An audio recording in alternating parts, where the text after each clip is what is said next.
Madam Clerk, are we prepared? Give us just a second to get everything rolling. Thank you.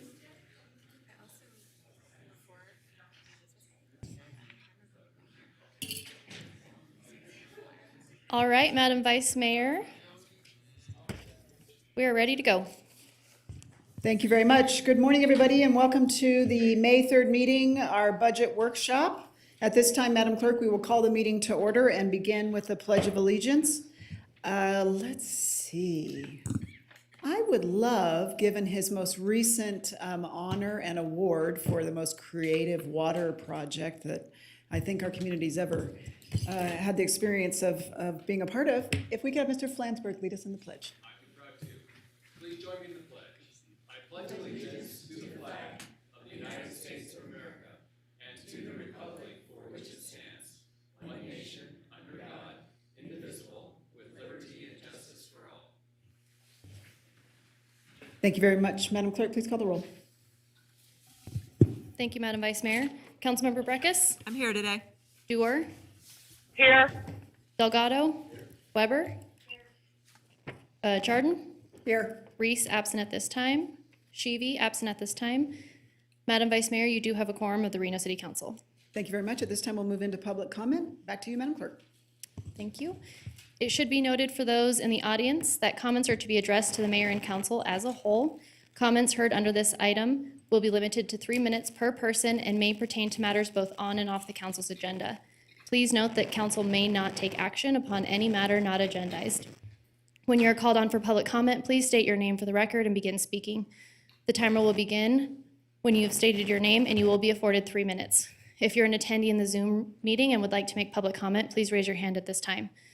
Lastly, while in this room, please be respectful. Warnings will be issued by the presiding officer if there is disruptive behavior, and you will be asked to leave chamber if the behavior continues.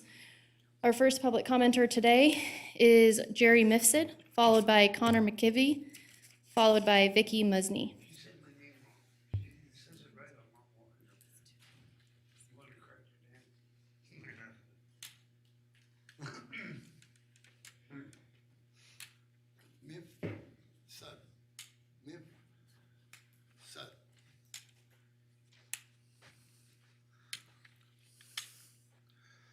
Can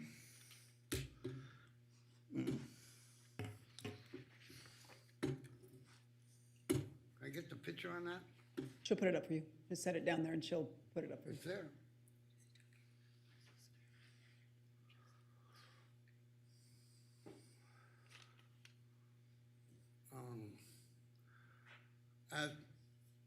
Me and Roy Rogers.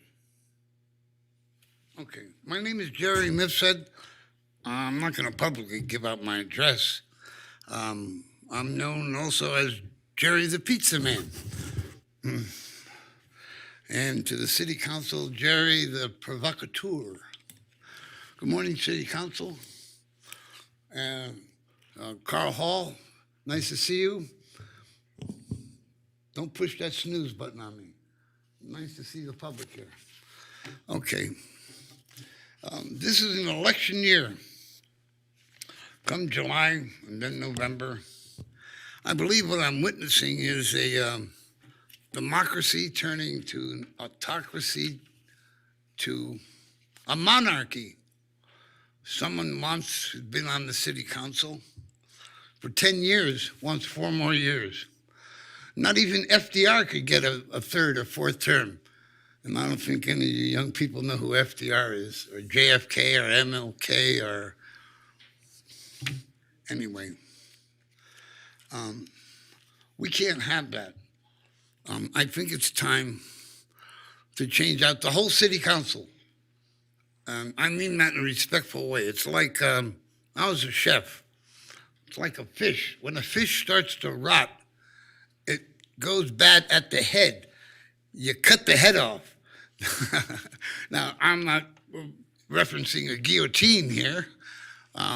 Actually, the guy who made the guillotine was named after him, and he died by the guillotine. I'm sure his wife said, you see what you've done? Anyway, we need a fresh change. We need new blood.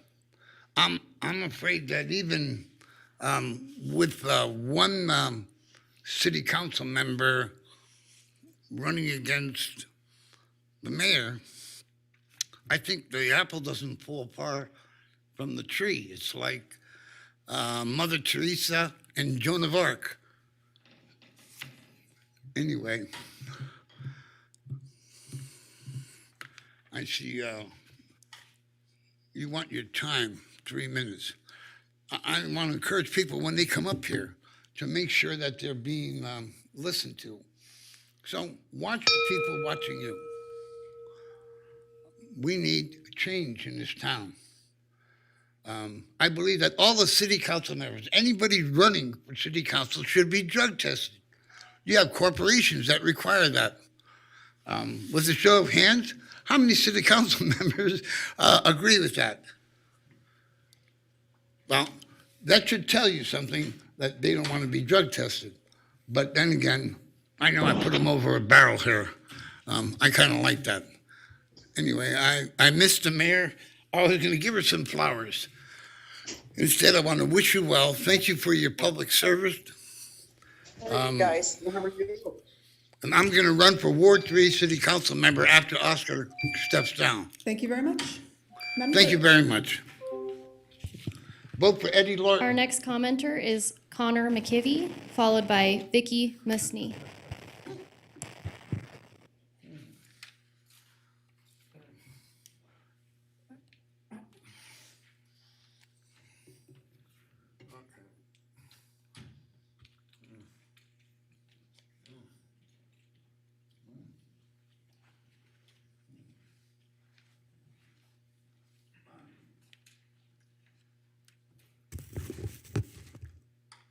Good morning, City Council. My name is Connor McQuivy. For the record, I am a host for DJ Trivia Nevada. What I do as a host for DJ Trivia Nevada is I facilitate trivia games at local bars and restaurants. That means I play the music, which serves as a timer for the players, and I read the questions out so that everyone can hear them. Trivia games for DJ Trivia are a league. We have a league season that runs twice per year. So our teams come and play regularly, accumulate league points. I consider it similar to like a dart league or a pool league where people come regularly week after week, they all know each other, and I kind of facilitate the event. Recently, the city has informed several of our venues, bars and restaurants, that we qualify as live entertainment, which I consider to be things like a band or some kind of concert. I would think of live entertainment. I'm more of like a combination of a jukebox and a closed captioning system for our players. I'd like to think that I have their full attention, but I very often don't. So aside from that, the argument of whether we're live entertainment under the cabaret license or not, I just want to talk a little bit about the effect that this decision that was made about classifying DJ Trivia as a live entertainment under the cabaret license has had on myself, on our players, on some of our venues.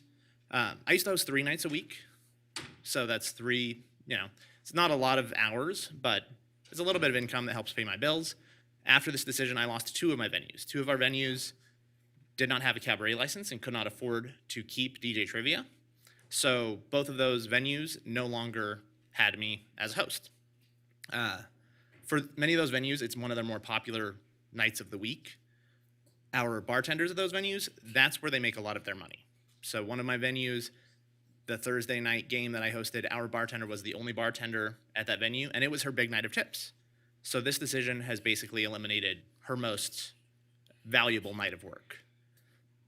It's not just the bartenders, but the businesses themselves. Some of these are small local bars that can't afford a cabaret license. They don't have a stage. They're not booking live concerts. They're not, it doesn't make sense for them to spend all of the money on a cabaret license for something like a trivia night that is not a big kind of live entertainment event. So they can't afford to keep us, and they lose one of their busiest nights of business. That also affects the city. That's sales taxes, that's alcohol taxes. They're losing money, the city is losing money. I think it's short-sighted to be focused on this cabaret license fee and hurting our small businesses, when at the end of the day, it's hurting a lot of people and hurting the city as well. It's not just the businesses, but the neighboring businesses as well. One of the venues that I work at has several local restaurants in the same shopping center. They don't serve food themselves at this bar, but the neighboring Chinese restaurant, fast food restaurants, have told the bar, oh, on our Wednesday nights, we don't have all the people coming in that used to come in and get takeout. So I just hope that you will consider the impact that that decision made to consider DJ Trivia live entertainment is having on myself, on bartenders, on the local bars, and on DJ Trivia as a local business that supports a lot of our small businesses. Thank you. Thank you very much. And Madam Mayor, Vice Mayor, may I just say something? I've seen a lot about this issue. I'm talking to our manager, over the last, 6 weeks, 2 months. And I just wondered, just for a future item, and I can bring this up at the end, but while he's here, I just want him to know, is that I had been thinking about like 2 levels of cabaret license, one for this kind, one for that kind, just like we have different levels of other licenses. So it's just something to look at. And I was thinking about bringing it up under later, but it's way at the end of the meeting, so I just wanted to mention now. Thank you. Thank you very much. Madam Clerk. Thank you. Our final public commenter today is Vicky Musney.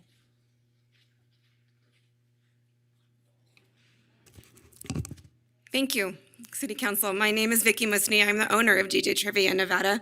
My husband Craig and I have lived in this city since 2001. We have had several businesses in the time that we've lived here. We began operating DJ Trivia in Nevada in 2013. We've been running trivia leagues in many bars and restaurants over the last 9 years. And it really, truly gives me great joy to realize that we are providing something that is fun and valuable for our community members, and that it simultaneously supports other local small businesses. As you are well aware, the last 2 years have been incredibly difficult on the bar and restaurant industry, including all of these little local businesses that have been running trivia leagues for a number of years. This issue was brought to my attention on April 1st, and I was very surprised and frankly confused, but also grateful that I was given that courtesy call, because I would not have known that this was an issue. This is the first time it has ever been brought up. Some of my clients, my locations where we've done trivia do have a cabaret license, but it's usually because they do lots of live music and concerts on other nights of the week, and none of us realized that it was considered necessary for DJ Trivia. When we started the conversations, I had clients reaching out to the city. I reached out a few times, and one of the things that stood out to me was an email on April 22nd from Ashley Tierney to one of my clients, in which she stated that this issue was looked into by her staff, and, quote, it was determined that DJ Trivia meets the definition that triggers a cabaret license. While I disagree with this interpretation, DJ Trivia is simply a game that runs leagues. The host is there to read the questions. The music serves as a timer. But what I'm really confused about is why my clients have not been able to appeal this decision. When I read RMC 5.05.017, the appeals clause, it says administrative decisions, appeals of administrative decisions concerning a privilege license, including denials, suspensions, revocations, and grievances, shall be conducted in conformance with the provisions for appeals set forth in Title IV. Administrative decisions are those license decisions made by city license office staff, including recommendations from other city departments on which the city license office staff relies in making a decision. From what I see in that appeal code and Ashley's explanation that staff determined that DJ Trivia met this definition, this should be an appealable act, and these small businesses are being denied their right to appeal. None of the appeal clause was included in any of the written information that they received, and I believe that violates their due process, and I would hope to see the city rectify that situation. I appreciate you continuing this conversation. Thank you. Thank you very much. Madam Clerk, is there any further public comment? Madam Mayor, we have no additional public comment registered. I should note for the record that we did receive one comment, which was general in nature. It really is associated with item B1, but I believe it was distributed as general public comment. And it was in concerns of some of the areas of the budget today. So other than that, you have nothing, and there's no hand raised. Thank you very much. Please note for the record that Mayor Sheevy is in attendance. Thank you so much. Just quick clarity. I know we can't have any discussion on the last public comment, but are we bringing that back onto an agenda? What are we doing so that we can discuss that?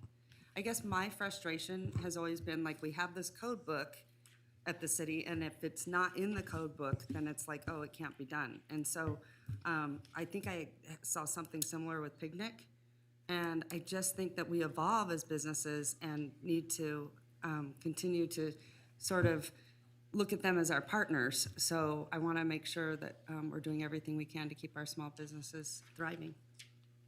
I know that the business license code is an area that our business license team is looking at in terms of updating over the course of the next year or so. But with respect to the administrative interpretation regarding cabaret licenses and how DJ Trivia specifically fits into that, I'm comfortable that they've fairly and even-handedly applied that rule. Okay, well, I just have a really hard time with, if it's not in this book, then we can't do it this way. And I think that's what frustrates people about government. So I want to make sure that we'll bring it back to a future agenda and we'll discuss it. Madam Mayor, if I may, on April 28th, I sent the manager a series of questions about Ms. Turney's letter on this subject matter, because we also had received email on it. And when I get those answers, I'll be able to be more informed on it. But I'm waiting for that response from him about the nature of the classification of the activity. And so I'll forward that letter on to you all so you have it, and any response I get, which Okay, hopefully thank will be you. soon. All right, thank you. Sending it back to you, Madam Clerk. We'll keep you posted. Thank you, Madam Mayor. We're moving on to item A4, approval of the agenda. Move to approve. I have a motion and a second. All those in favor say aye. Aye. All those opposed? Motion carries. All right, moving on to item B1, presentation, discussion, and potential direction related to the budget for FY 22-23.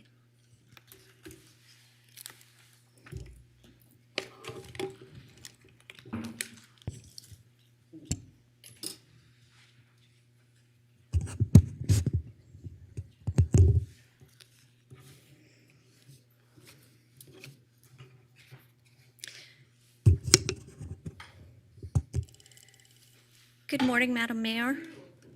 Good. How are you doing today? I'm good. Good. Morning. Well, we're excited for your presentation. Thank you. Good morning, council members as well. I'm excited to be here. We have for you day one of this workshop series. We had previously in March, we provided 3 days of workshop series. Ms. Van Buren, can you introduce yourself for the record? Oh, I'm sorry. Vicki Van Buren, Interim Finance Director for the record. Thank you. You're welcome. So we have 3 days of workshops this time, and we had 3 days in March. In March, we focused more on the departments and their department organizations, and these workshops are going to focus more on the finances and the financial part of this. With the March workshops, we only discussed the general fund. We really focused on that because that is the largest fund and it's the heaviest lift for us to put together. And these workshops, we're going to start with the non-general fund items and go through those, and then we'll circle back with the general fund. So I want to go ahead and start with the agenda and go through what we're looking at here for your 3 days. So today we're going to talk the total city budget, just a few slides on that to give you an idea where we're at. Can absolutely. Is that better? Yeah. Okay. Sometimes I think it's best when you go like this, maybe. And then you're right over. Yeah. Better? Yeah. Okay.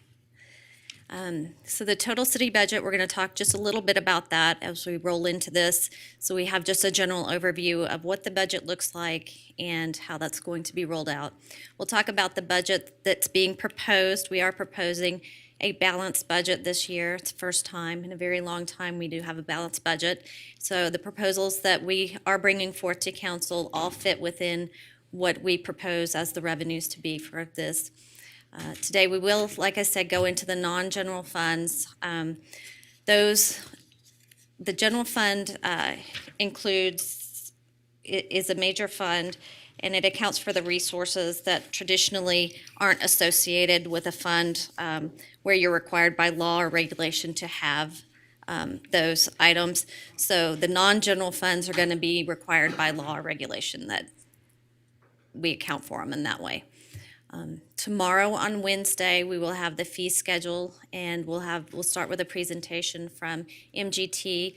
They did do an updated fee study for us this year. The last one was done in 2016. It's good practice to do that at least every 5 years to make sure that your fees are capturing either full cost recovery or you're aware of how much you're actually subsidizing those fees if you need to. And then we will roll into the capital improvement plan, which Public Works will be and Parks will be involved in presenting those items on the capital improvement plan. On Thursday, we will circle back with the general fund and an overview of the items that fit within that. It'll be kind of in addition to what we talked about on the previous workshops in March. And then the supplemental information that you have in the back, the very back of your presentation packet, has the org charts. And you'll notice that they're marked draft just because these include the items that are being presented today. And also they may not be exactly how the departments want to show them as far as reporting structure, but as far as the personnel and the people on them, we've captured that for you to look at as well. This is a really long presentation today, just so that everybody's aware. So I do have some stopping points in here. So as I go along, as I finish a section, I will be stopping and letting, seeing if there are any questions from council at that point, so. So here's what I'm thinking. I'd love for you to go through the presentations. We will hold off on questions, and then we will circle back with you so that we can continue to kind of keep flowing. Okay. Sound good? Go the whole thing. All right. Well, I think It's we're going to- 55 today. It's a big one. Okay. I have some stopping points, So maybe. but I can do it either way. Okay. So Madam Mayor? what are you thinking through? I think we've kind of outlined it here, actually. That getting into the funds is a place where we should stop to ask questions. So the total city budget overview, I think, you'll be able to digest. I think the budget proposals we're sort of putting up front as guideposts, but before asking questions, I think you'll want to see the fund information on each of those proposals. So I have the first stopping point at the special revenue funds. Yep. So, Okay. I don't know, about 10 or so. Okay. All right. Go ahead. Thank you. So the first slide, this is our total city budget. This includes all the funds, general fund, all special revenue funds, capital, all the funds together. And it also includes the RDA number 1 and number 2 on here as well. It does include ending fund balance and cash balances. So this is the total as we submit it to taxation. It's $929 million in total. When we go to the next slide, it's the same $929 million, but it divides it up by function, so council can see how those functions are provided within that total amount. So public safety is $190 million. That would be your police and fire functions. Public works and utility services and capital projects are $280 million. Parks and recreation's $43 million. Community support $30 million, and then we do have fund balance and reserves of $233 million, and that does include reserves that we're required to hold in the special revenue funds as well as the reserves within the general fund. When we go to this slide, if you'll remember back from our March workshops, the total funding requested by the departments was almost $17 million at that point, and requests were 106 positions. And just in the general fund alone, that was 14 million in requests and 87 positions were requested. So how did we allocate what is being proposed here, and how do you determine that? I think what we do is we go back and we look at the proposals and we look at what we can do with within this budget, within the revenues that we have, and then we align those with the strategic plan. So on here, you will see the proposed additional funding by function aligned with council's strategic plan as far as how that lines up. So you'll see your infrastructure, your fiscal sustainability, your public safety, economic and community development, your arts, parks, and historical resources, and your infrastructure. So in total, between all the funds, you're looking at $8.1 million in additional requests or proposals that are coming with this new budget. The next slide will show you there are 52 positions that are being proposed within this budget. In the general fund, that's almost 29 positions. In the building fund, that's a little over 8. And in the other funds, which would be sewer, streets, fleet, and our other special revenue funds, there's almost 15 full-time positions there being proposed.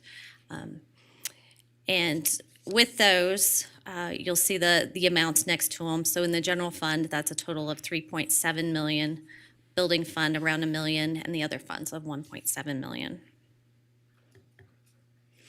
Again, we're still talking about the total revenues here on this slide. I mean, the total city budget on this slide. So this is broken down by function. So you'll see that we wanted to give you a history of the positions and how the positions have increased over the years. So in fiscal year 20, there were 42 positions that were added. With the budget, there were approximately 28 that were added with the budget in 20, and then there were 13 more positions added during the year. In fiscal year 21, when the economy was so uncertain, council adopted a budget with no increases in positions. So there were none adopted with that year. And there were 9, almost 10 positions that were added during 21 as we knew how the economy was going and how things were rolling out. With fiscal year 22, we were still very uncertain at that point when we were building the budget, because when we were building the 22 budget, that was last year, building this current year budget. And so we still didn't really know how the economy was going to react and what was going to happen. Were we going to have a second wave of pandemic and such? And so it was very conservative again. And with the budget, we only adopted 21 new positions at that time. And then in the current year, we've added 56 positions. So it's a total of 77 positions in the current year. One thing I do want to point out is that 30 of those are firefighters, 20 of which were SAFER grant funded. So, and approximately about, if I'm remembering correctly, about 5 or 6 of those positions were also grant funded that we brought forward on there as well.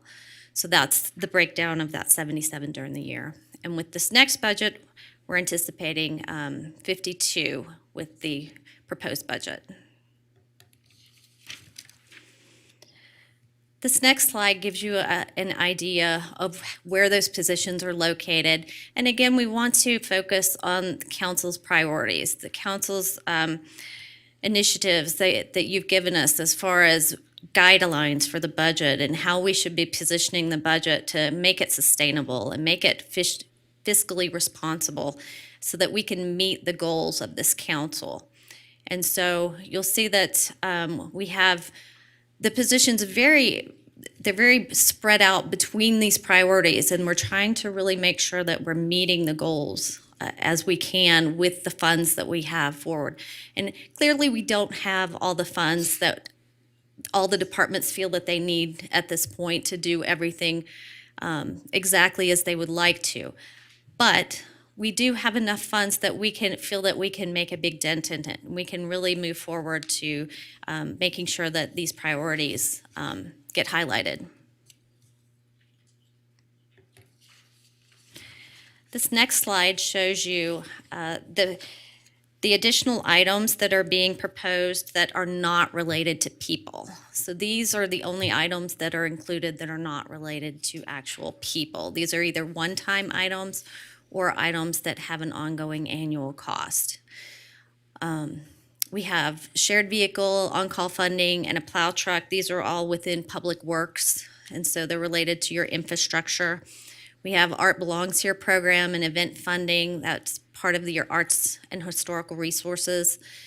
Then in fiscal sustainability, we have the 311 system, and it's a software system that's meant to replace several systems that we already have and plus provide functionality that we don't currently have to increase that functionality.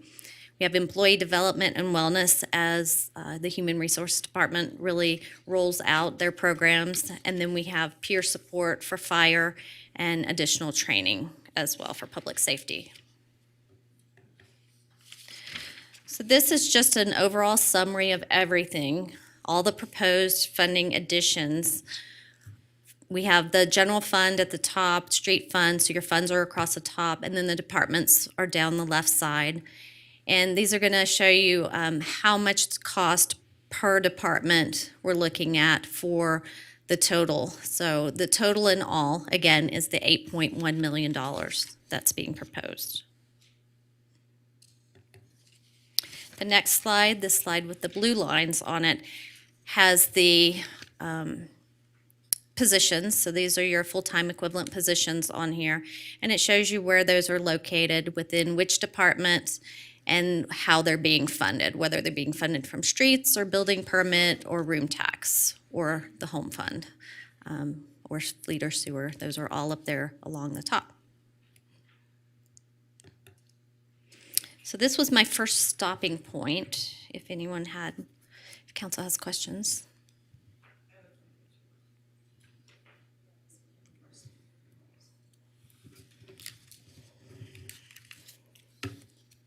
All right, Councilwoman Dewar. Yeah, just a quick question on that last line that you showed. I'm a little confused looking at fire, for example. You said there were 30. And they were in this budget, but they don't show on this blue sheet. So I'm not really sure how to track that. Thank you for that question. The 30 were added during the year. Council Right. approved those during the year.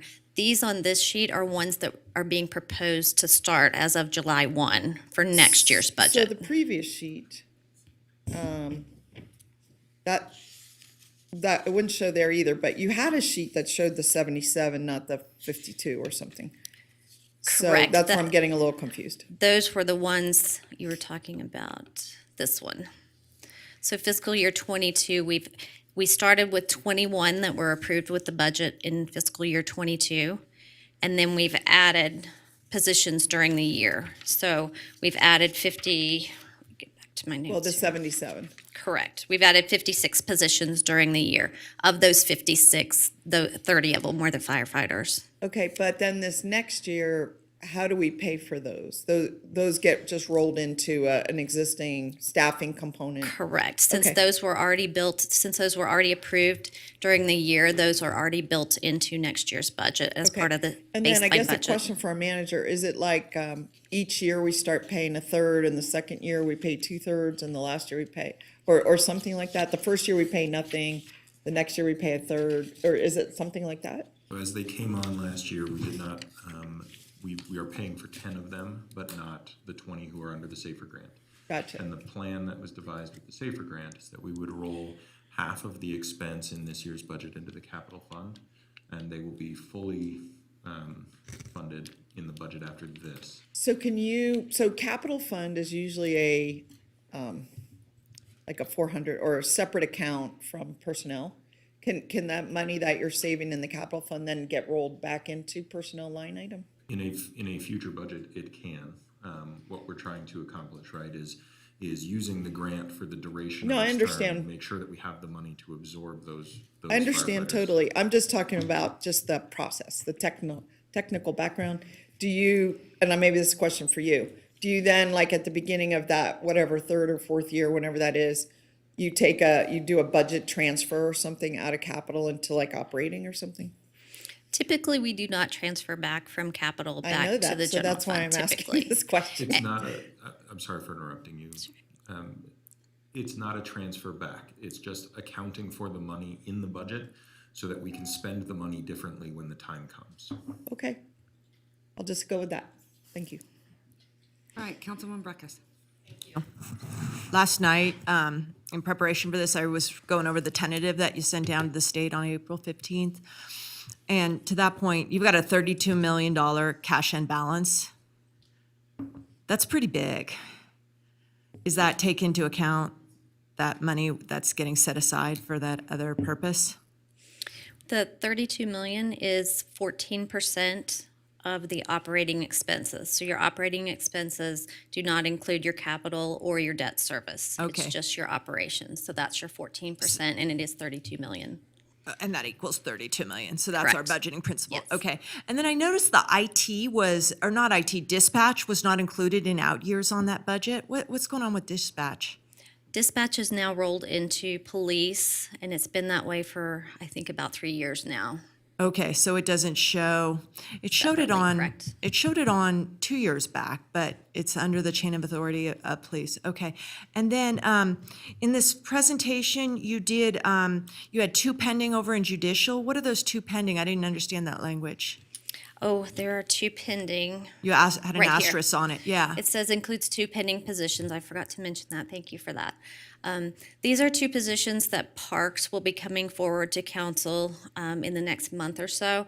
They're bringing forward 2 positions. They're trying to secure some type of funding for those positions. So right now, we have anticipated them being in the budget, but if they cannot secure the funding that they think they can, then we will be revisiting that. Okay, for the court, okay. Correct. And then the last question, and maybe it's more to the manager. I thought we had discussion that, relative to past experience, he's got a lot of people in that city manager office, more than, I think a city manager, and I think he even agreed, a city manager's office does well, a lot of functions, a lot of reports. And then when it looked like on your budget, the last slide you ended with, no, the position ones. Yeah. 1, 2, 3, 4, 5.65. So it's going the opposite direction. And I just, I'll just express my concerns that I think the manager's office has gotten too big and, anyway, that's my concern. All right, Councilman Delgado. And then I'm wondering. Thank you, Madam Mayor. Just starting off, just want to thank staff already. I'm really pleased with kind of what you guys are presenting with respect to what you've heard from us in terms of our strategic plan and forthcoming. I've heard just general thoughts and ideas across what other jurisdictions are adding to their overall kind of growth in the cities. And City Manager, I don't know if you know the answer. 52 sounds like a lot, but also relatively doesn't, as we start to see post-pandemic how we need to better communicate with our community and provide services. Do you know more or less what other cities are, how they're growing? I do. So, locally here in the Truckee Meadows, Washoe County will be adding 93 positions to their complement according to their tentative budget. Sparks will be adding 33. Across the state, the city of Las Vegas will be adding 107 positions to their complement, and Henderson will be adding 98. Relatively speaking, I think we have opportunities to grow in terms of what we're hearing constantly from our constituents. And so just looking especially at what you have in front of us today, just excited for the rest of the budget and what you guys are presenting. You guys definitely are listening and hearing what our needs are. And so just wanted to kick it off and say that excited that you guys get started. So thank you. Thank you. Yep, Go ahead, Councilwoman Dewar, and then I'm going to Vice Mayor Darden. Yeah, I just wanted to call out on that blue, I think it's this last slide. I was pleased to see, we've been so behind in our police, the public safety component. And I certainly have heard, lots of requests from my ward for additional police services. I'll be interested when we get to that part of the budget, where they sit. Are they in patrol? Are they in traffic? The biggest issues I'm hearing right now, just so we know when we get there, is traffic enforcement and burglary investigation. So those have been the 2 big things, and, when we get there, I'm sure you're gonna do a deeper dive.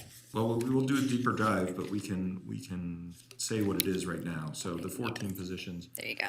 You have a pilot team, which is 5 patrol officers, CSO, a sergeant, a lieutenant. You have an additional lieutenant, and you have 3 dispatchers. So 3 dispatchers, so Yep, that's and good. 3 That's been really needed. and 3 PAs to help with public records. Oh, that's good. That's good. And so on that pilot team, Yeah, what is that? the bulk of that will be patrol. Fantastic. The sergeant will probably be assigned to detectives to work cold cases. Interesting. So patrol, though, I've found out patrol, I just want to make sure I understand the terminology, is out in the community and is Yes. it only downtown or is it throughout the community? It's a function, right? So it's throughout the community. The sort of more important point here is that traffic is distinct from patrol. And Exactly. people often conflate them. They do. I've had that same explanation or conversation. So, well, anyway, you've heard what a patrol, I assume, or the detectives would attend pay attention to the burglary aspect. Yes. Okay, thank you. Anyway, I think that's good to see, we did very few in some previous budgets, and I'm glad to see us catching up a bit. I had one more question, and I don't know if I have time, but there was a category here called general government. It was over on page 7, and I think it's used a couple times. I didn't know what general government is. It's so vague, right? General government is just going to be your administration and people that support your other departments, so finance, IT, city manager's office. Well, would Reno Direct be in there? Correct. Would, you're saying Communications. IT is in there? Yes. Okay, so HR, all your support Yes, services? all your support services Okay, got are it. Thank you. considered general government. Okay. All right, Vice Mayor. Thank you very much, and thank you to everybody that's worked on this. I think this is a great reflection of kind of where we are as a city, where we are with our budgeting, and where we want to go to and grow to. This is the first time I think in history we've had a balanced budget, while at the same time recognizing that the thing that I'm going to keep saying this: we don't make widgets. We provide service, and service is based upon people. And if you don't have enough people to meet the service, then you're not serving your constituents and your community. So this is, I think, a great reflection of the growth and the needs that we've had. And I appreciate all the work that has gone into this. I think when you look at the operations of an organization and the attraction and the retention of good personnel, a lot of our folks leaving leave because of the conditions in which they're working, the way in which they're treated, or just their overwhelmed plate of things they have to do on a daily basis, and they're just suffering immense burnout. So I think having laser focus on increasing our personnel numbers, which is the first time we've done it to this degree since I've been on for sure, I think is fantastic. And I look forward to seeing how all of these evolve. But I want to give kudos to the manager's office and to you and the finance department and all the departments for your work on this, because I think this day has long been wanted, and the fact that we're here trying to give every department some additional support to do what we need to do is critical, including the manager's office. I think it's important that we staff it appropriately. Thank you. Thank you. I would agree. I have to say this. I think that's always been sort of the issue in the manager's office, is that they've been so afraid to actually sort of grow it. Honestly, I'm really, really pleased. And I even think, I think there's a couple more positions in the manager's office that need to be filled. It was years and years that I felt like the manager was always underwater. And I think, to Councilwoman Jordan's point, it's about service, and there are a lot of services that were going unmet. So I have to commend you. I finally feel like the manager's office is really getting it. Everyone is working really well up there. When you go in there, it's like a breath of fresh air. It's the culture has changed dramatically. I think you've done a tremendous job. And I think all the wins that you're seeing throughout your departments and through the city is really a testament to that. So kudos to you. I think it's fantastic. All right, Councilwoman Jordan, or Councilwoman Breck. Thank you.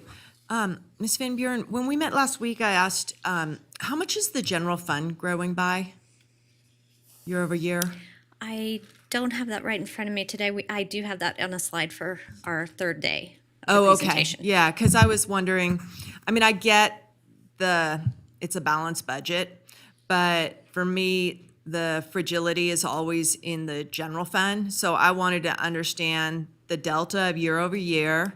And then when you take that delta, how much is going to anticipated salary increases, how much is going to debt, and how much is going to new positions in the general fund. So to me, that's the confidence to appreciate, that I can zero in on it being balanced. So I appreciate that. I'll look for the third. And just, I can't remember if I asked before, the second tranche of the CARES Act money, that's not budgeted right now. Is that correct? Correct. Okay. When do you anticipate that coming in?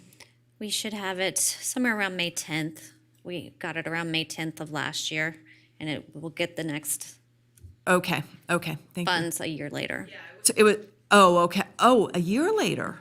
We get half the first time and then half a year later. No, we already got the first half, I thought. We did. We got half of it last May, And we should be getting it The anytime second now. half this May, Correct. yeah. And then Yes. it's problematic because you've just sewn up the budget and you have to roll it into that budget. Yeah, okay, thank you.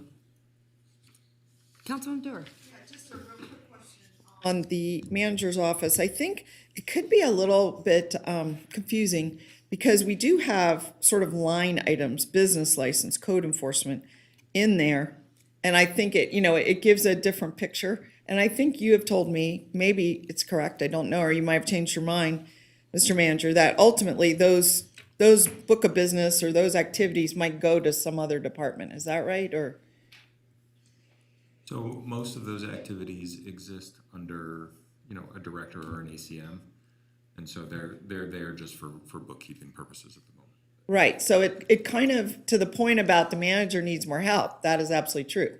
But to the point that code enforcement's doing their job, communications doing their job, licensing is doing their job, they're not actually helping you in your management activities. They're doing their jobs, their line item jobs. So I think we should just, be careful to understand what is happening here. So that's it. Thank you.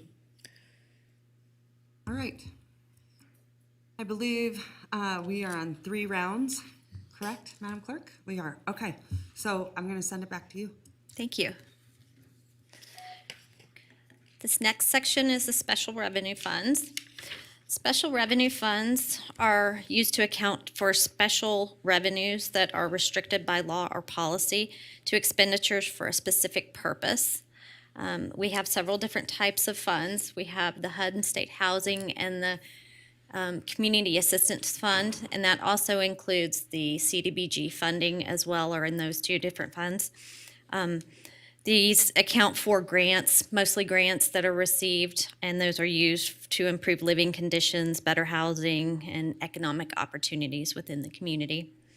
We have the street fund. It is a special revenue fund. It accounts for the revenues that are restricted for expenditures on streets. They include the property tax override that was approved by the voters in 1995, and it continues until 2038. And also includes motor vehicle fuels tax as well. And then we have performance deposit fund. That includes deposits that are put on file for construction deposits and then certain performance. And once that's performed, it's refunded at that point. So it's a performance deposit fund. We have the drainage facility fund, and that accounts for the fees that are paid to recover the costs related to drainage from developers and governmental entities as building permits are issued in the Demonte Ranch Drainage District. We have the room tax fund. Council's very familiar with that. Accounts for the 1% city tax imposed upon the gross income of room rentals within the city. By ordinance, 50% of the revenues provided from this tax have to be used for developing, building, maintaining, and expanding city parks. The other half is used for city improvements or programs, the primary purpose of which is to improve or better the city as a final destination for visitors and tourism. And a portion of these funds are distributed as grants to support local artists and cultural events. And that's the portion that we call the council's portion. We have court funds, and these are assessments that are levied by the Reno Municipal Court. These funds are used for the improvement of the court and the construction of new court facility. It includes training and education of personnel, acquisition of capital goods, management and operational studies, and computers and other technology. And then the final one we have up there is Drug Forfeiture Fund, and that accounts for the revenues resulting from drug and other related crimes, and those funds are restricted to law enforcement activities. I'm going to go into the street fund and the room tax fund in more detail. These other ones, the grant ones, we generally budget what we believe the grant amount is going to be coming into the year, and then the same expenditures. So you'll see they have a fund balance of 0 at the end of the year. We anticipate when we get these particular funds, the performance, the court funds, and the drug forfeiture, we receive those and we're going to expend them in the same year. That doesn't always happen, so we do carry forward funds each year, but as far as for budget purposes, we budget what we think is going to come in and that it would be expended in the same year. So if we move on to the street fund, because street and room tax are the big ones on here, and those are the ones we're going to dive into. The street fund, we're giving you a good idea here with the picture to show you how the revenues come in, and then where do those revenues go after they come in? How are those spent? And so for the street fund, the property tax is the biggest revenue source. It's 64% of the revenues in the street fund. And then we have motor vehicle fuel taxes, which are 23% of those revenues, with the total revenues being the 33 million. We have a lot of different places where those revenues are spent. Capital projects are the biggest users, that's the biggest place where these funds are used in the street fund, on those capital projects in the streets. Pavement maintenance and traffic engineering are also within 14% and 13% respectively as well. And then we do have paint and sign within there, snow and ice removal. Gives you a good idea of where these funds, as they come in, what percentage of those funds are used for these different programs. In the street fund, for the proposal for this, there are a little over three full positions that are proposed for this. The 0.25 is because it's split between streets or sewer or streets and general fund. Some of the positions are split depending on their job duties. These are a list of the positions that are proposed in this budget, this upcoming budget for the street fund. You have a safety specialist, a maintenance worker, management analyst, a civil engineer, and then an administrative services manager that's kind of split between several funds. Street fund resources, so those are all the resources, including the beginning fund balance, the revenues that we anticipate to come in, and then the total sources.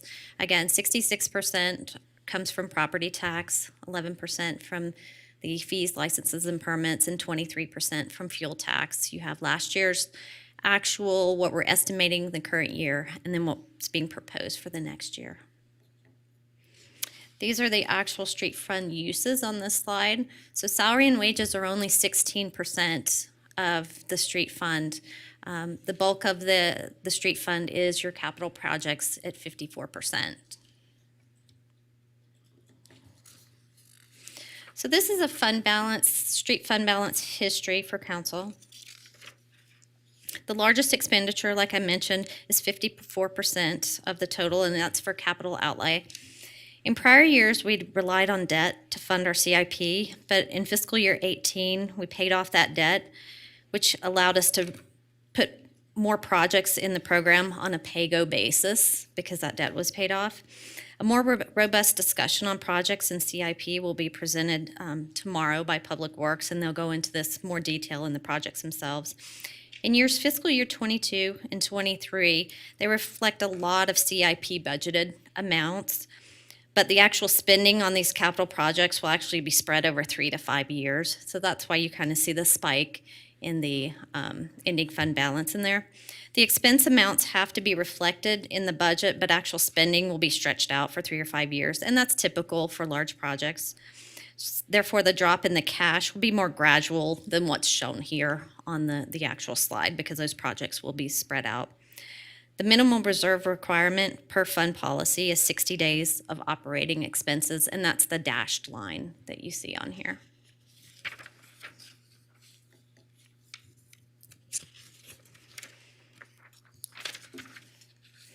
I had a stop at this point if anyone had questions on street fund, and then I was going to go into the room tax. I just have one quick question, Madam Mayor. Councilwoman Becker. I missed, what's the date of the expiration of the property tax override for the street fund? It is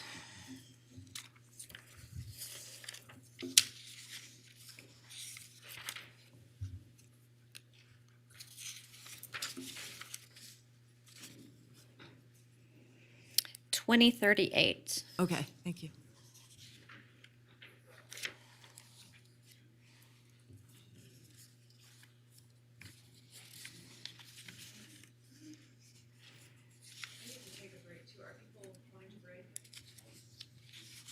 Yeah, why don't we take, if you guys don't mind, can we take a 10-minute? Yeah, whatever. Okay, we're going to take a 10-minute and then we'll be right back. Okay.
Hi, my name is Monica Cochran. I'm the manager of the Housing and Neighborhood Development Division for the City of Reno.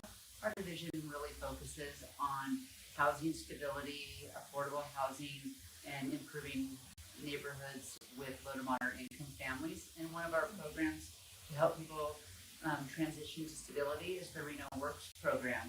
I'm super excited that we just had a recent class graduate, and here is a video to highlight some of their accomplishments.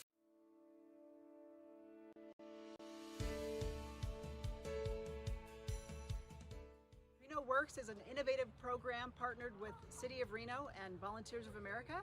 We take individuals who are in a homeless situation, we provide them a work environment where they can learn life skills, work skills, and during this multi-week program, we help them to get housing, help them to get permanent and full-time jobs.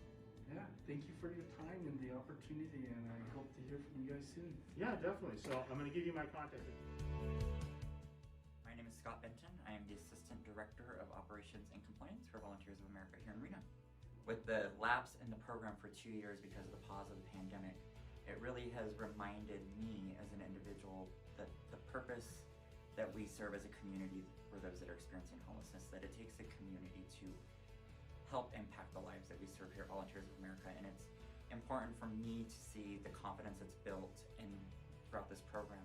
And a haircut is something that you and I take advantage of. And these clients that we serve here at Volunteers of America, especially through the Reno Works program, get that opportunity to actually sit and relax and allow somebody to make them feel good about themselves. Big congratulations making it through the first class of the pandemic. It's been fun. We've revamped the program this go around just because the pandemic threw some curveballs into what we can do and can't do. And so to be the first graduating class after the pandemic is a milestone all in itself. So I want to personally congratulate you for your graduation of the program. We're so glad to have this program back after a 2-year pandemic pause. And we're so thankful for the community for its tremendous support of this program. Reno Works is back, and this 13th class is pretty incredible.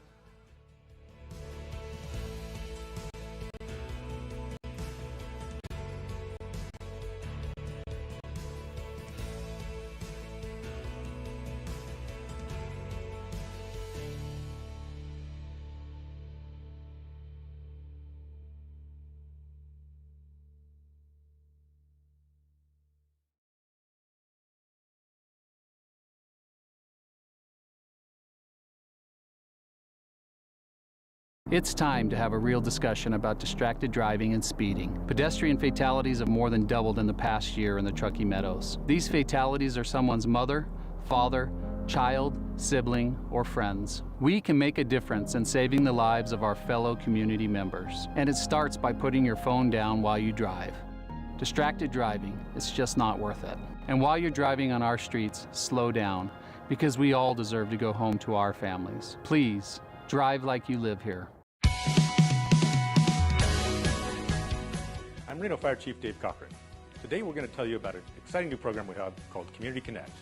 Community Connect helps you help us keep you safe. Reno Community Connect is a self-reporting system for the City of Reno citizens to share vital information about their household with first responders. Citizens that reside in the City of Reno can sign up using Facebook, Google, or any email address. Once you've created your profile and answered a few simple questions about you and your residents, you will be able to provide vital information to first responders so that they may be better equipped to assist you and your family in an emergency. Some of the information that can be easily shared and readily updated is information concerning COVID-19. You can self-report your status and the members of your family within the Community Connect platform. In addition, you can also provide information about your household, including how many residents reside there, do you have an elevator or a fire sprinkler system, do you have above-ground fuel storage, a pool, or even a basement. You can also add contact information. This is extremely helpful if you have an elderly loved one living at the residence, or if this is a rental property. Simply add the name and the contact number and hit add. You can also add any functional needs for people living at the residence, including hard of hearing, vision impaired, dementia or Alzheimer's, autism, Down syndrome, limited mobility, and many others. Also, Many residents of the city of Reno are avid pet owners. Do you want your pet to be protected in the case of emergency, or for emergency personnel to recognize that a pet is at the address? Simply add your pet to the Community Connect platform. You can choose the type of pet. You can put in the vet contact information and description, or simply add the picture of the pet itself. If you have multiple pets, not a problem. Simply add pet, choose the different type of pet, add whatever description you want, and again, you can also add a simple picture. Another important feature to Community Connect is the access and utilities. Do you have a complicated residence? Is there areas that we as emergency personnel can't get to? You can also provide gate codes and update them at your convenience. Do you know where your gas shutoff is, or water and electrical shutoff? Giving this information to first responders before they arrive on scene is imperative to making the time on an emergency scene more valuable and efficient. Remember that all of this information is voluntary. It is bank-level security encrypted and is able to be accessed, deleted, or modified at any time by you, the resident. The Reno Fire Department believes that the First Due Community Connect platform is a vital program for both the fire department, first responders, and the citizens of the city of Reno. We hope that you take the opportunity to provide your information so that first responders may better serve you, especially your City of Reno Fire Department. Thank you. Thank you for watching. I want to encourage you to sign up for Community Connect. It'll help you help us keep you safe.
Thank you for the little break there. We'll just pick up where you left off. Of course. Thank you, Madam Vice Mayor. Vicki Van Buren, Interim Finance Director for the record. We are going to pick up at room tax. This is another special revenue fund. And room tax is split half between council portion and the Parks and Rec portion, as I mentioned before. We anticipate the revenues for next year will be around $3 million. These revenues did drastically decline during the time when the businesses were shut down and the economy was going through the pandemic conditions. So these revenues have not been back to normal until this current year. We haven't seen them. And so we had 2 years where they were kind of down, and then they kind of climbed back out. So we're back to what is typical for this. This revenue doesn't really grow over the years.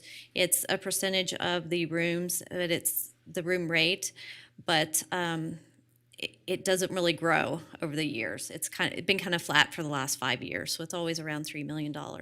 So half, $1.5 million would be for council, and then half would be for Parks and Rec. And you'll see that the breakdown of the proposed budget has arts and culture, Parks and Rec, infrastructure, and fiscal sustainability as the expenses for room tax. So when you look at room tax, we have council's priorities broken out in here as well. So we have arts, parks, and historical resources, and we have a lot of items under there. We have Arts Commission, we have the Lear Theater, the Keep Truckee Meadows Beautiful, Parks Maintenance Support, that's the half that goes to Parks. We have the Pioneer Center, Art in Public Places, Art Belongs Here program, that's a new program that is being proposed with this budget. Special Events Staff Support, $280,000 for that. There is one position that's being proposed as an addition in the Arts and Culture budget. Special events support for overtime. This would be additional support to support those events that fire, police, and public works support when those events go on. And then we have donations and grants. That's the normal $350,000 that council allocates to arts and culture for those donations and grants. As an infrastructure item, we have the downtown street lighting at $115,000 proposed in this budget. That was an item that had continued to be in the budget for many years during the downturn with the economy. That was taken out, and so that project has not been done for 2 to 3 years. And then we do have risk premiums and some indirect costs associated with running this fund. So this is just a larger slide so you can see the breakdown, and it's typically between these 3 areas that you're seeing as the council priorities within the room tax fund. And you can see that most of it is in the arts, parks, and cultural historical resources area because of the type of these funds and how they're allocated. And this is the one position. It's a program assistant that is proposed with this budget. This gives a complete breakdown with the total room tax. This is council's room tax. We did have some expenditures that were, some revenues that were carried forward from last year as the revenues started to come back. And you'll see the affordable housing line 3/4 of the way down, that $443,000. Council, as those revenues came back, that was an item that had been rescinded at the time during 2020 because there weren't funds available at that time. And as the revenues came back, council did approve moving forward with that again. So that item was brought back and reinstated during the year. And then this portion here is the parks portion of room tax. And again, there was a carry forward because we weren't sure how much money was going to come in last year. So we have a beginning fund balance of the $790,000. The estimated for next year, the $1.5 million. So the parks maintenance support in the current budget would be the $2 million. And then it would still have an ending fund balance of roughly $300,000. So I had another stop here on this one because I know that room tax is always, has a few questions. Madam, Mayor, is this the end of the special funds? Yes, Okay, yes it is.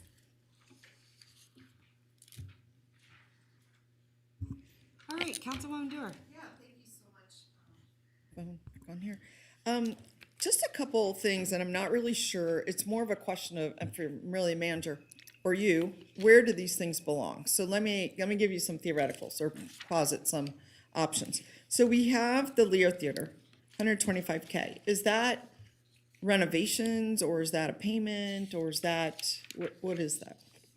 The payment on the medium-term obligation we took on to purchase the Lear Theater. Okay. And then would improvements to the building be under the capital funds? Yes. Under Public Works capital, okay. And then another question I had, since you have now grouped, it seems, arts, parts, and historic resources here, I just wondered what part of parks is here versus, let's say, in capital, or they have another general fund line item, right? So are there special things out of the special revenue fund that, for parks, that come out of here? Like, what comes out of here? Maintenance, or? This is intended to support parks maintenance, yes. And it's actually, the $2 million is transferred over to the general fund in order to support. To spend it, so it comes in Correct. and then it's spent over. So they could spend it on anything in parks, they could spend on trees, or they could spend on cleaning parks, or weeding the pesticide-free parks, or? It's not specific, it's just intended to support parks. Okay, and then since, again, historic resources is grouped here, one of the things that I've asked for over some years is either a position to deal with historic resources, or if we cannot afford that, to at least get started in terms of a contract to do historic management, maybe of the Historic Resources Commission, to be on contract to advise the planning department, or if we get into a historic question, they're there. So, and I didn't know, Mr. Manager, this is one thing I talked to you about, but I didn't know if it got embedded or if it's here in Special Revenue Fund, a Historic Resources contract, to be on contract to assist us with these things. That is not reflected on this sheet. It is a thing that we are working on. It is top of mind, and we're looking for opportunities to do that. So would that, though, be in our administration type general fund budget versus this, or it's just nowhere in the budget right now? It's nowhere in the budget right now. Okay, so I'll just put a marker that it's something I've brought up for many years now, that we have a whole activity that we do and rules and regulations about something, but we have no specialist at the city to deal with it. And I've understood for many years that we may not be able to afford a full-time position to do that, but I've also suggested that we put at least a 50% of a position, not with benefits, but let's just say $50,000, $60,000 to manage the Historic Resources Commission, bring that historical perspective, to opine and advise us on historic resource projects, work with our planning department on historic resources. There are things come up all the time. So I'd love to see if we could put that under contractual services. That is a likely point of discussion for Mr. Pingree when we talk about the Building Enterprise Fund, because so much permitting is involved with the historic resources stuff. So what we are trying to reflect, though, is the contribution of historic resources and historic buildings to the culture of the city. Right. That's why you're seeing it here. But in terms Makes sense. In terms of paying for it and having a position, it's a conversation that I've been having with Director Pingree as it relates to the administration of the Building Enterprise Okay. Fund. Well, if we do get into, for example, restoring the Lear Theater, and there's a construction line item for that, we really need an advisor. You know, we can't just go start fixing stuff without understanding the implications. And there are monies that have been received for that. There are conditions, strings attached to SHPO and stuff like that. So, okay, thanks. Councilwoman Breck. Yeah, and on that same topic, I mean, if the heading is arts, parks, and historical resources, I don't see anything in those 3, 6, 10 line items of anything related to historical resources. And I am looking for something like that, and I am bringing forward the request of the Historic Resources Commission that we put a lot of time into. And if this is a council that's not going to back up that, value, then, why are we having all the resources to stand up that committee, stand up those regulations, stand up that vision? Let's just, you Stop know, doing it. yeah, really. And they just worked on their strategic plan. I understand it's been conveyed to all of you. It's Historic Preservation Month. They're going to have their awards ceremony. They have asked me to ask the council for a $50,000 line item in this for doing a historic resources survey that they believe they can get match money from SHPO for downtown. We did it for Pounding. It's been done up in Newlands. They want it for downtown. And so I'm conveying that. And frankly, as someone who sits on this, and I don't care where it comes from, special events support, fine. We've got 2 little new stand-up art places. You know, in the world that I operate from, arts and culture, your built environment, your buildings, the ground that they're on, is as hand in hand as arts and culture as, say, a mural on a utility box. And so I'm looking for $50,000 to drop into this 3.3 bucket in here. But also I am looking, and if it comes out of building enterprise, that's fun, for some project management lead on the Lear, because we need to get there. And this $125,000 for the Lear, this is just really a sub out of the Art Town money. So I look at it as arts money anyway. So that's what I'm looking for, is $100,000, $50,000 out of this bucket for a match to Downtown Historic Resources Survey, and $50,000 for a project manager to advise the city as we move forward. And we're not calling it the Lear anymore. We're calling it, I think, 501 Riverside Drive. I'll get back to you on that. I don't know. Okay, thank you. Councilman Weber. Thank you, Madam Mayor. My question is, what does the Arts Commission do with $231,000? If somebody could explain that. The Arts Commission does a lot of grants and donations to local artists, and they also provide funds that match other grants that are received. And so without their funding to match those grants, we wouldn't have the funding to do some of those art projects and things that come up. Okay, thank you. Well, when we're looking for other monies to come out of, we're looking for 50,000 if we are, for my colleague's suggestion, maybe that could be an area that we could look at. Yeah, I think, Because we don't want to take it out of parks maintenance, for sure, because we need more in parks maintenance, in my opinion, so. yeah, and I would, just to respond to that since it was directed to me, I think that would be fine. You know, that 231, that's a lot of money to go over to 11 board member commission to make decisions. I agree with you on that as well. It's 501 West First Street is what we call the Lear now. Thank you. That changed? Formally call it the Clear? I mean, just so we know what we're talking about. We own it, so we can decide what we want to call it. Maybe it's a I thought you have to go renaming to the naming conversation. committee. I thought you have to go to the naming committee. Huh? I thought you have to go to the naming. Yeah, if we bring it back for that. I don't think it's formally ever been called the Lear, but it certainly has an address. Yeah. Okay, Councilman Delgado, go ahead.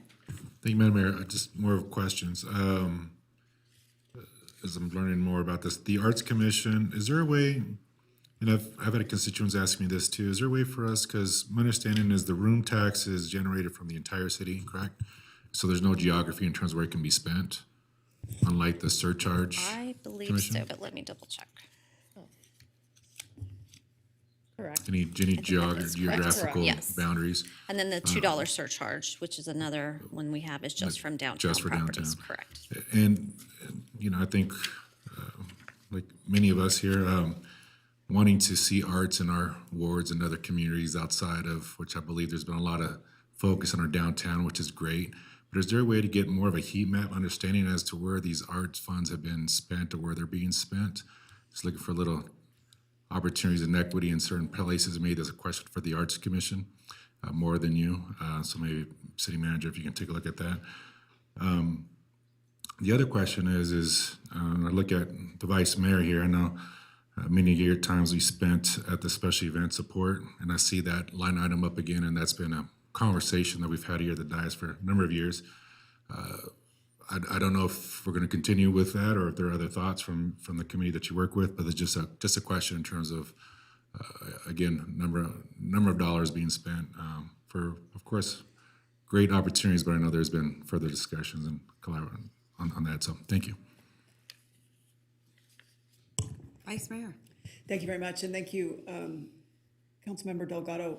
So yes, the Special Events Committee each year looks to ways in which we can continue to reduce the subsidy that the city affords the special events. I know that we've got some people looking at ways in which we can continue in that direction and streamline the process and further, particularly those that have been around for a bit. I mean, I think the Special Events Committee in its forming was meant to sort of build the nest by which the special events could be hatched, and then they would go off and sustain on their own. And there are some that have not done that, and we each year continue to reduce that budget.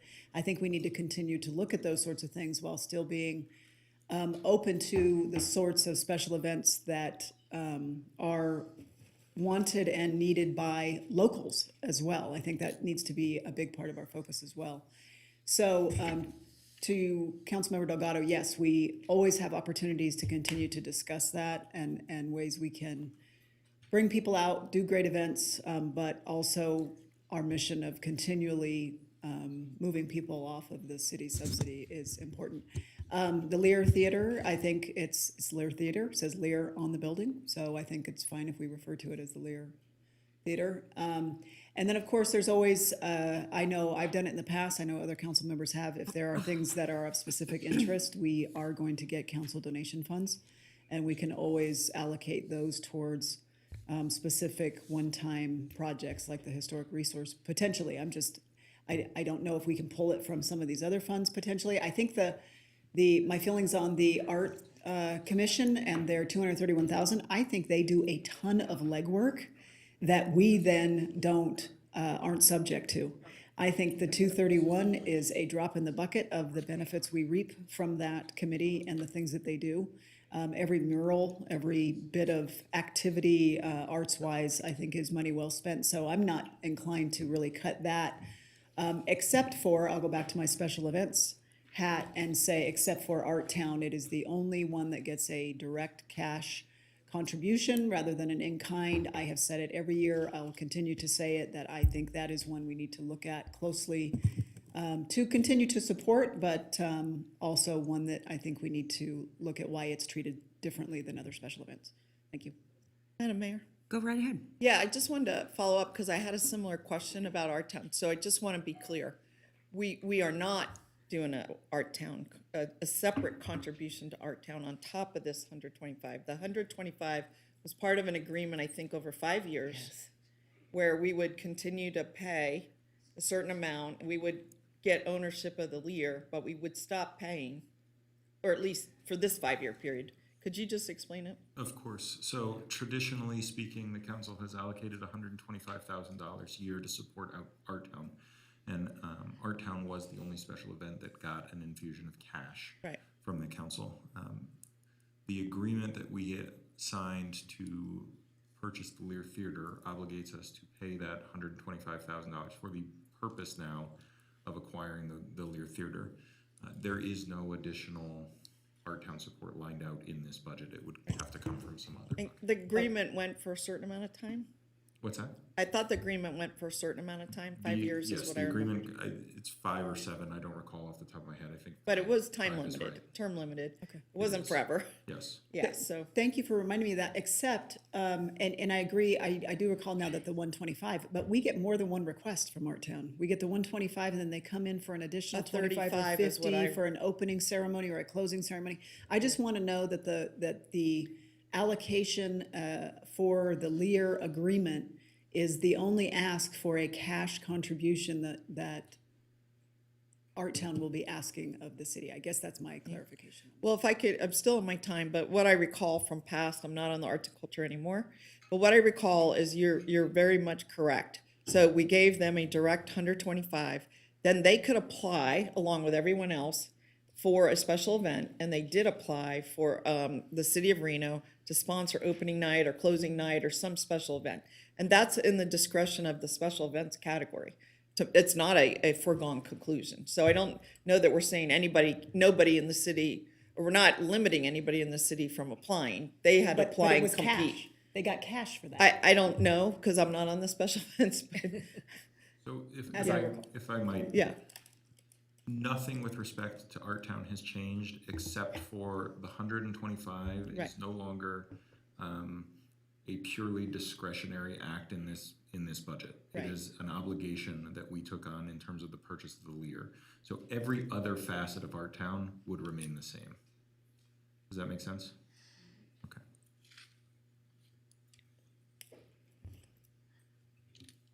Okay. All right, I think that's it. Great. We're going to move on from room tax, and we're going to go into the proprietary funds. You'll often hear these called enterprise funds, and they account for the operations that are operated in a manner similar to a business. So the costs that are associated with providing goods and services are recovered primarily through user charges. And that's what you see with the sanitary sewer divisions and then the building permit division. The other funds you see on here, motor vehicle, risk, self-funded medical, and workers' comp, those are what we call internal service funds. I know. The internal service funds account for the goods or services that are provided by one department or agency to other departments. And so the city collects the funds from the departments and provides those funds into these funds in order to provide those services. So those are essentially, we are self-funded for motor vehicle, risk, and medical plans and workers' comp. I don't have separate slides for these because these are generally pretty straightforward. The departments are charged based on, for example, motor vehicles. It's the cost of acquisition of motor vehicles and operating and maintaining those vehicles. So the cost of those depends on how many vehicles a department has. So we allocate that to the department, and the revenues come in through this motor vehicle fund, and then the expenditures go out based on the costs that it incurs. Our self-funded, I did want to point out one thing on here, well, a couple of things on here. When we went through the recession and all of the events of that, and it came down to trying to find additional funding, the city had some issues with finding funding, and at one point, it was determined that this was a good place to, since these are self-funded, we would go and take away money from these funds. So essentially what has occurred since the point of the recession, which is more than 10 years, we've just been funding these on a pay-go basis, all of these, pay-go basis. What happens is you're just playing catch up. So every year, this council, since I've been here, has been trying to build these back up so that we can have actual programs. And it's taken us more than a decade to get to this point. So if you look at motor vehicle on here, normally we would budget that whole amount. What we took in would be everything that we needed to run it for this year. There may be a plan, but we can't really plan for the future because we're on pay-go. But right now, we are actually seeing we have anticipated $5 million at the end of this next fiscal year for motor vehicles. So we can actually start to build a plan, and we can have a tree replacement plan in place with the funds that we are starting to continue to go forward, and we're ever increasing those every year as well. And so I just really wanted to point that out. Our self-funded medical plan as well is at $24 million. And we haven't increased the rates in that plan. We've only done it once for the Reno plan since I've been here. And I want to say the rates for the other plans increased last time in 2016. So this is a self-funded plan. So it's based on the claims that come into the city, and those claims are paid out. But we're actually collecting enough in those plans that we've been able to keep the plans relatively consistent for all the employees and not raise the rates as we go along. So that's a really great thing there too. Workers' comp, we do need to put more money into that. We do have about 18 million anticipating at the end of next year, but again, that's based on the claims that come in, and you never know when you get a big claim, risk as well. And so it would be really prudent that we continue to fund those and get those balances up a little bit in those. Risk has kind of been between 4 and 5 million over the last few years, and we would like to see that quite a bit higher. As we go into the sewer, I'm going to talk about sewer and then the building fund, but I think we're going to stop after sewer for a lunch break. So I'm just going to. Okay. Madam, yeah, Madam Mayor, because I have to leave at 1 and I think another council member does it. So the break for lunch might be individual.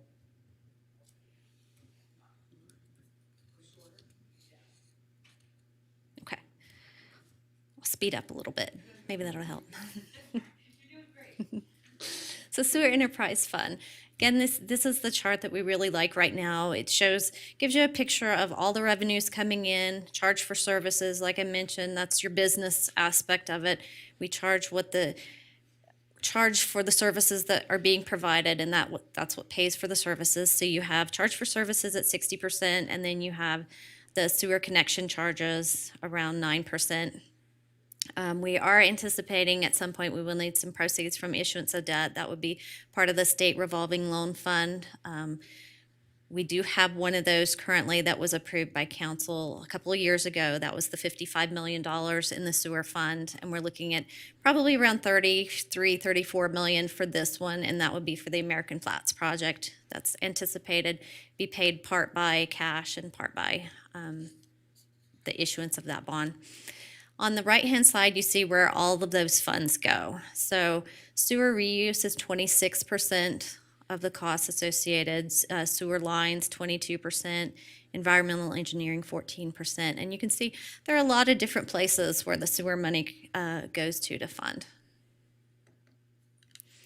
With this budget, we're proposing 6.5 FTEs, so approximately 7 full-time positions. You'll see that administrative service manager on here again because it was split between funds. Civil engineer, management analyst, maintenance workers, another management assistant, project coordinator, and then a safety specialist that's split between funds as well. This slide just gives you the overall dollars so you can see the totals coming in compared to last year's actuals. Again, 60% charge for services and 9% for the connection fees. Total sources being $205 million.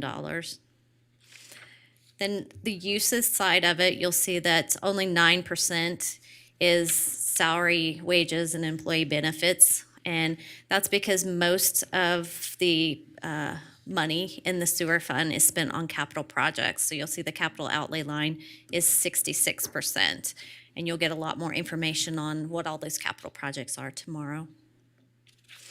When you look at the sewer fund, the sewer cash balance history, a healthy cash balance allows us to fund a significant amount of infrastructure and investments with a combination of cash and bond over the next 10 years. And it shows the next slide that we're going to see shows what categories and projects are planned for the next 10 years. In fiscal years 22 and 23, it reflects a large amount of the CIP spending, but those capital projects are spread out again over 3 to 5 years. So it's not really the decline that you'll actually see on here for the ending cash because it would be spread out over 3 to 5 years. And that's actually a planned process to use part cash and part financing to fund a lot of these really large projects that are coming up. The purple line on here is the minimum reserve amount per the fund policy, and that's 60 days of operating. And they plotted on here, you also see plotted a bigger reserve amount as the teal dotted line, which is 2.5 times the minimum reserve requirement, plus an additional amount for the capital. So you can see these funds are very healthy. So for the projected CIP, this is your 10-year history of the CIP that's coming up. And so On your left-hand side, you're going to have fiscal year '23, which is next year's proposed. It shows the 10-year history. The dark blue bars represent the planned reuse projects, and the light blue bars represent Tum Wharf. Having cash available as a funding source in the sewer fund will enable flexibility for determining best funding options for those projects as you move forward. And it also determines some projects to be pay-go and larger projects such as American Flats to be partially funded with the state revolving loan funds. Specific discussion of these projects is going to be discussed in tomorrow's meetings. The existing debt, there are currently only 2 sewer general obligation bonds in the sewer fund. One of them is going to be paid off in 2025 and sets up the sewer fund in a financially sound position to issue bonds in the future, should there be a need for it. We're only paying interest on the 2020 sewer limited tax bonds until it's fully drawn down, which is projected to take place next year in fiscal year '23. Annual payments for the 2020 sewer tax bonds, once we start paying on principal, is about $3.4 million.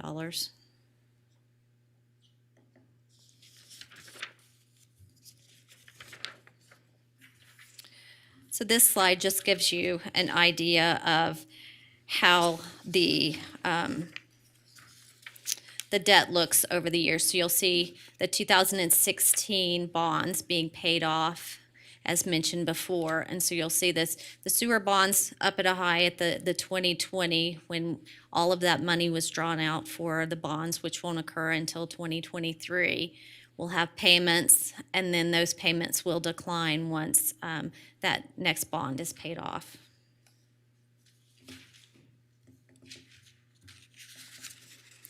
Would you like to continue? Okay, we will continue. We're going to go into the building. Oh, I have questions on the sewer. absolutely. Yeah. Councilwoman Breckus, go ahead. So when I was reading the tentative that you sent down, it looked like in '23 that we're proposing to take $34 million in sewer fund debt additionally.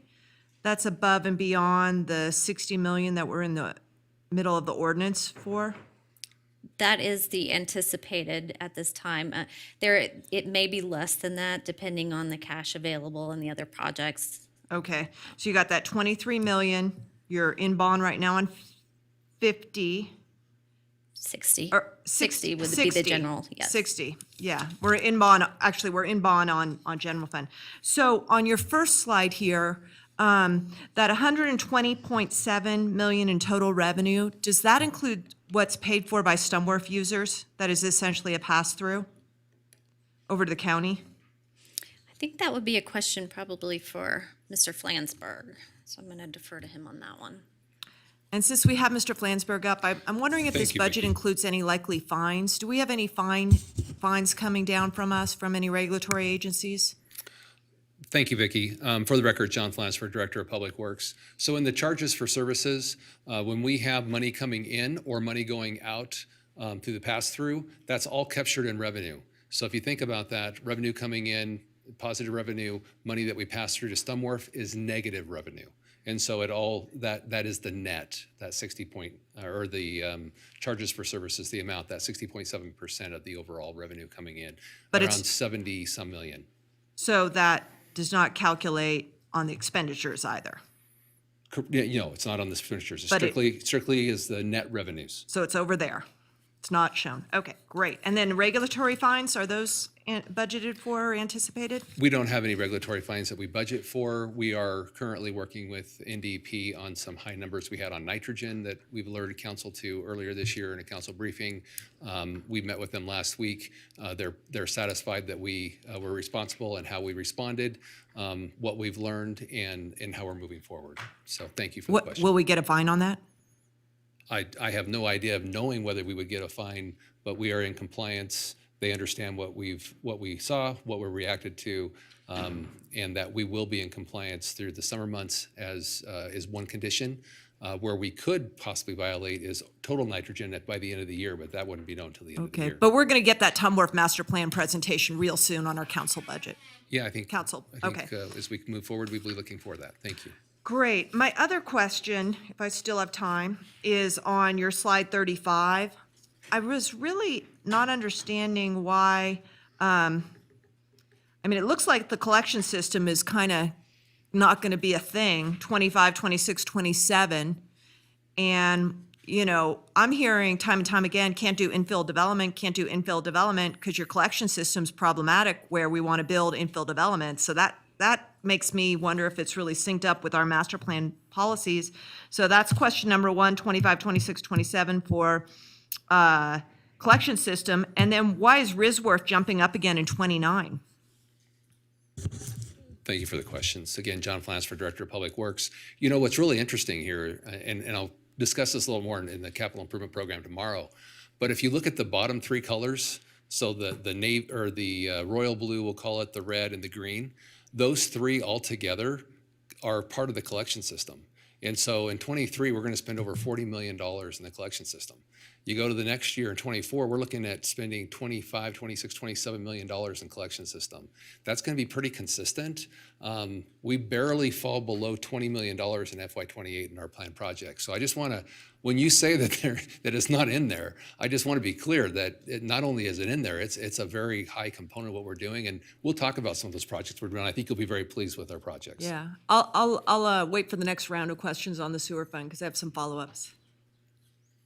I don't think does anyone have anyone? No? Okay, go ahead. Okay, when we talk about reuse here, which looks like the lion's share in the next 2 years, what is reuse?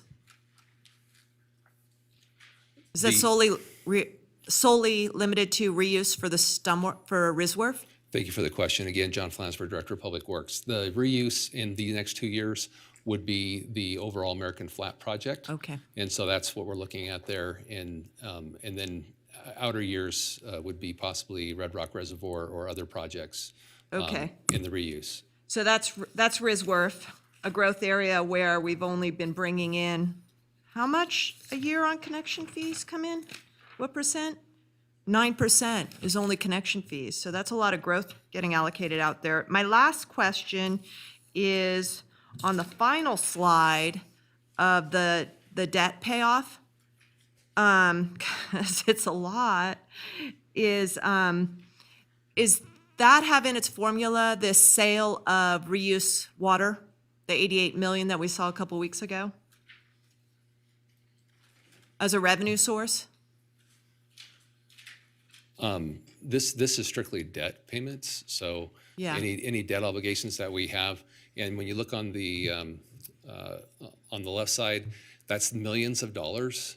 So think again, 70-some million dollars coming in from user charges, another 12 million coming in on top of that for connection fees, and we're talking about a past debt of just below $7 million that we've had for many years, and we paid that down. We've got the new bonds kicking up, but then the other ones fall off completely. And so the real story here is you're going to have less than $4 million in debt service going out in those out years as compared to almost 7. And so I think that's a really good story. Is that because you're going to pay it off with water that you're selling? Water sales would actually just come in to be revenue into the fund. And so revenue is revenue. The payment here, I'm talking about the overall debt service that we have. We're Okay. reducing it by almost half. Okay, thank you. All right, I think we're good. Okay. Getting through.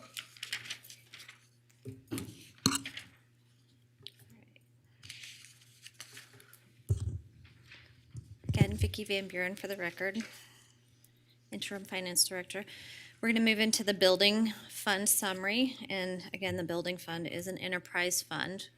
It's funded by charge for services. 99% of the revenues are coming in are for charge for services that are being done in the building permit fund.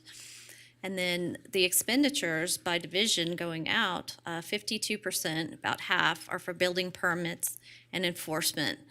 And then 16% for land use planning and 14% for other areas, 10% for engineering. So it gives you a good shot of the revenues coming in and how that money is spent by the departments going out for the services that they provide. In this area, we have recommended in the proposed budget 8 positions. This building fund has been underfunded for positions for a little while now. And so they're truly trying to get caught up and trying to build up their team and build up the turnaround to the public so that they can provide the best service to the public in a timely manner and make sure that they have the staff on board to do that without burning out current staff, and also managing that happy medium between the right amount of staffing and being able to do the quickest turnaround as well. So you will see a lot of positions on here, but these are positions that they have needed for a significant amount of time based on the volume of work that they actually have in that area. So if you look at the building fund itself, it's proposed that the ending cash balance is going to be around $20 million. We have charge for services at $12 million, and then some miscellaneous income there. Salaries and wages account for the biggest bulk in here, and then you have some services and supplies. And typically this ending cash balance has been anywhere between $18 and $20 million over the last few years. This next slide gives you an idea of the cash flow for the building fund. The dotted line is the 50% of the prior year expenditure, which is a target line that determines how you can raise fees and such. And that's so we do watch that. You can still raise fees by CPI as you go along, and they also do have the valuation tables that they adjust the fees to as well. We will be discussing the fee schedule tomorrow, and MGT will be coming in to do a presentation on fees and how those are looked at and what the factors are for those. And then we will also be having presentations by our building staff that will talk about their fees as well and what the ideas are behind that. This you can just kind of gives you an idea just based on history. It just trends it out. The yellow line is currently where we are, and it trends it out on where we think cash is going to be based on current trend.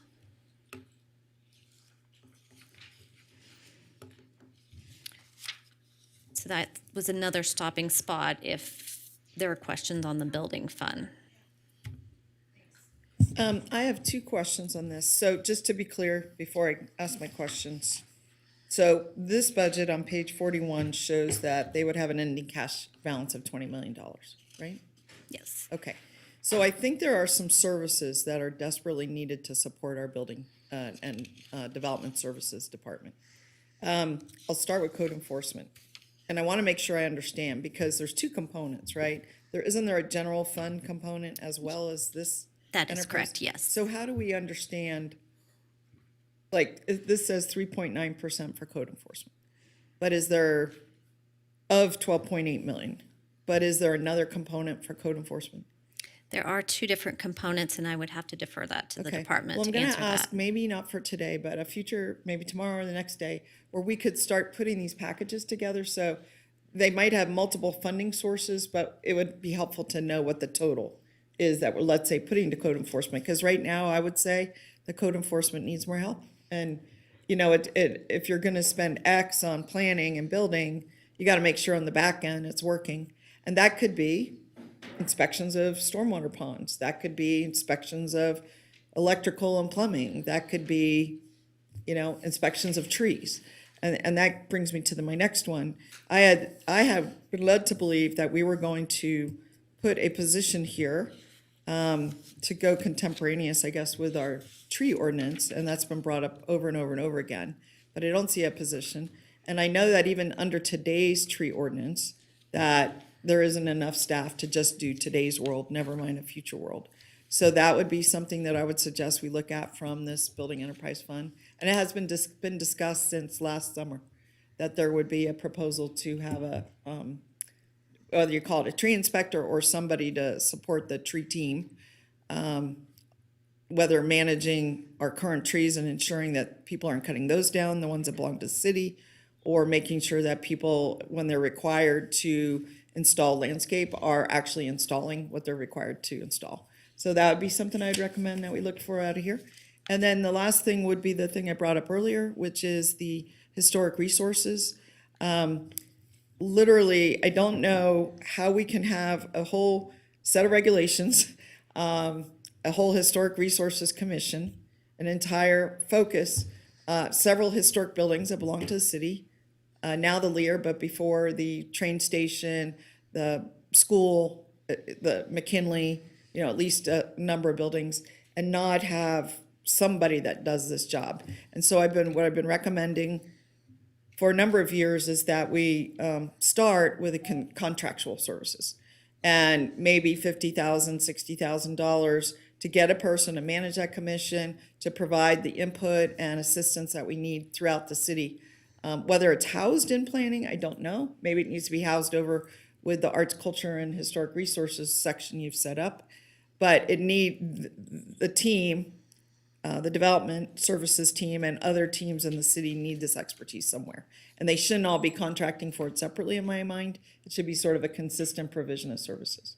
So those are 3 things I would ask that you look at under Building Enterprise Fund. Thanks. Thank you. The 3 things were, sorry, I'm just answering her question, historic resources, the tree inspection, and whatever else code enforcement might need to ensure that our regulations in building and development are being followed. I don't presume I know all those answers. All right. Councilman Breckus? Nothing? I don't have any, thank you. Thank you, Mayor. Okay. Moving along. All right. So we're going to move into the debt funds. These debt funds that are listed here used to account for the accumulation of resources and payment of general obligation bond principal and interest, and special assessment bond principal and interest for the special assessments. So the first one here, the City of Reno Debt Service Fund, that is used to accumulate money to pay for general obligation bonds and capital lease obligations of the city that are not required to be accounted for in a proprietary fund. So, for example, in the sewer fund, those bonds are paid out of the sewer fund. These are other bonds that are general obligation bonds that are paid out of this particular fund. So it would be like your Krebs bonds, the fire apparatus medium-term bond that we have out there. The Railroad Debt Service Fund is a major fund, and it's used to accumulate the money for the payment of bonds for the construction of the retrack, the train trench. The Event Center Debt Fund is the accumulation of money for the bonds for the construction of the downtown event center and the ballroom.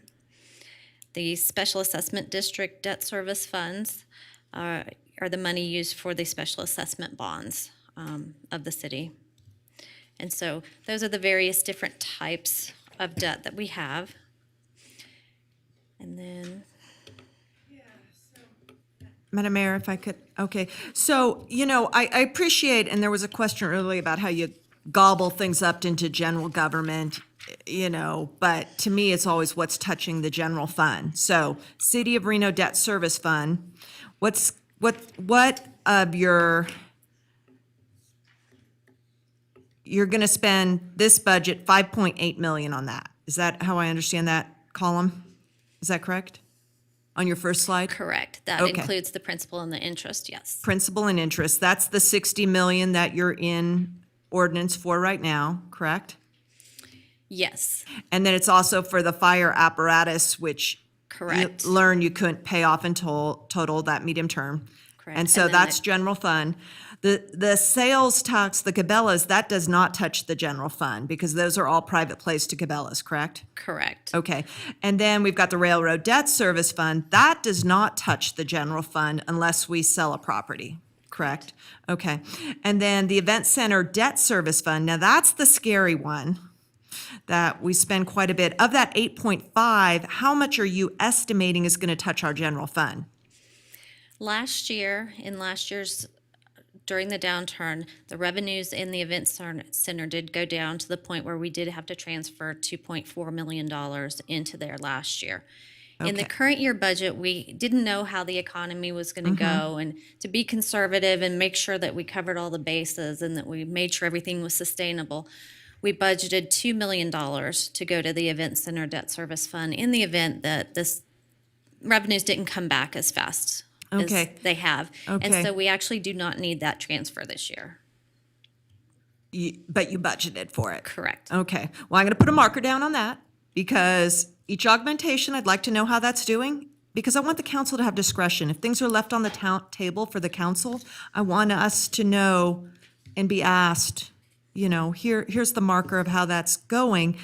Do you think there's a scenario where that 2.4 million from last year can get repaid back to us, to the general fund? I'm not sure on that one. That would probably be something I need to research. Yeah, I mean, we're at 20 million over the life of those bonds, so, okay. And then the SAD, that's just from the street override, correct? Okay, so that 2 million you're budgeting for those event center debt fund, I'm gonna put a big marker on that, and then that slide you were gonna work on of the 5.8, you're gonna show us how much in the delta of the general fund growth is for that. So thank you very much for that. Vice Mayor? Thank you very much. Thank you for that slide as well. I think that was a good snapshot. And I think one of the intangibles with regards to like the fire apparatus or actions we've taken in the past with some of the consistent funding of the OPEB, some of those benefits go beyond the balance sheet. Those are things that our fire personnel and particularly our public safety personnel have identified as a critically important issue to them, because without kind of making a consistent commitment for the replacement of vehicles or some of their long-term benefits, retirement benefits, it says, we'll pay it if we can, and if we can't, well. So I just want to remind the council that there are benefits to some of these obligations that we have committed to on an ongoing annual basis that a pay-go did not sufficiently support. And it goes to identified priorities of our public safety personnel and the equipment in which they need and the benefits in which they have earned. And I just want to commend the council for putting some of these consistent programs in place, because the pay-go sounds good in theory, doesn't always pan out, and it leaves our personnel at a deficit, and it doesn't make their priorities that they have expressed to us a priority of this body, and the majority of this body have made them a priority. So thank you.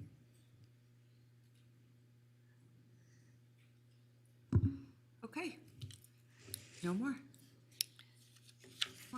So the next item I have up is redevelopment agencies. Do we want to move forward with that? Okay.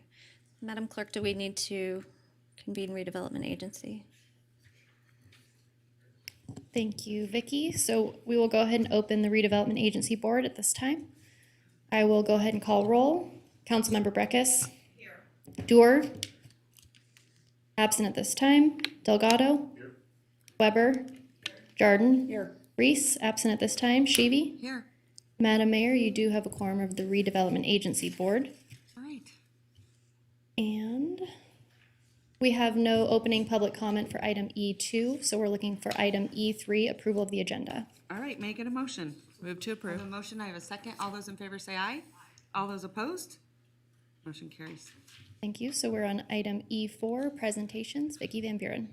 Okay. Thank you, Vicki Van Buren, Interim Finance Director for the record. I see it. We're opening up the redevelopment agencies 1 and 2 here. And just to give a brief summary of the redevelopment area number 1 and number 2, the pink is the number 2 area, and the number 1 area is the area you see that's mostly downtown. The pink area is kind of spread out around town in 7 different areas. Redevelopment agency number 1, it's located downtown, and the garage is maintained by Colliers, who is responsible for renting the retail space and collecting the rent and paying the upkeep. And that's the garage that's on the corner of Sutro and First Street. The parking garage revenues are pledged toward the debt, and any excess revenues must be transferred to the debt fund. There are currently not any property tax revenues available for the general fund in redevelopment 1.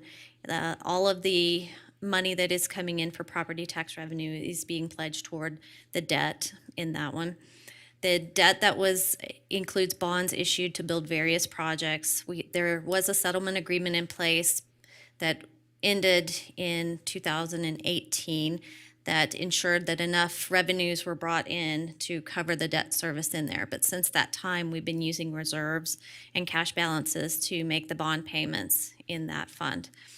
And over the last year or so, last year and a half probably, we've come to council several times talking about the different options as far as how to cover the debt and let that debt run out. One of the things that was brought forward this past year to council was the extension of the redevelopment area by 15 years, which council did approve. And council also approved in the fall a loan from RDA2 to cover the debt payments, that delta difference between what's brought in and what's necessary to make the payments until this debt is paid off. And so I'll go into that a little more detail on what that's going to look like. This is just the redevelopment area one again to show you the area and the streets. And then in the general fund in redevelopment area one, there's motor vehicle privilege tax, and it's a set amount every year that will not go up. It's a set amount based on how this was set up. You see the parking gallery rent, and then we see outside services for any services that are provided. We budget that at $800,000 just in the event that they do have some unanticipated expenses. We have budget authority to go ahead and do those repairs as needed. Most likely it will not be needed. As you can see in 21, we only used $650,000 of that approximately for the repairs and outside services for that. But in this fund, you'll see a fund balance of the 1.1 million, and that actually includes in this fund balance property held for resale. So this is not necessarily cash in this ending fund balance here. The property held for resale is the lot next to the plaza, that dirt lot where people park in. That's actually the property that's associated with this, and that's the bulk of what's in this fund balance in this one. So when we go over to the debt fund for redevelopment one, we have the property taxes coming in, and they have increased in redevelopment one over the years, but they have not increased to the amount that they can actually pay for the debt service, as you can see in here. And so from what we're anticipating from redevelopment 2 in the current year would be about $1.2 million in loan over to redevelopment 1 in order to cover the debt service in here. We do have an ending fund balance in here, but that ending fund balance is required as required reserves for these debt service payments. And so next year, we're proposing that it would be around $1 million. And what council approved in the fall was up to $3 million to be loaned over this time period to cover this until the loans go out, till the bonds run out.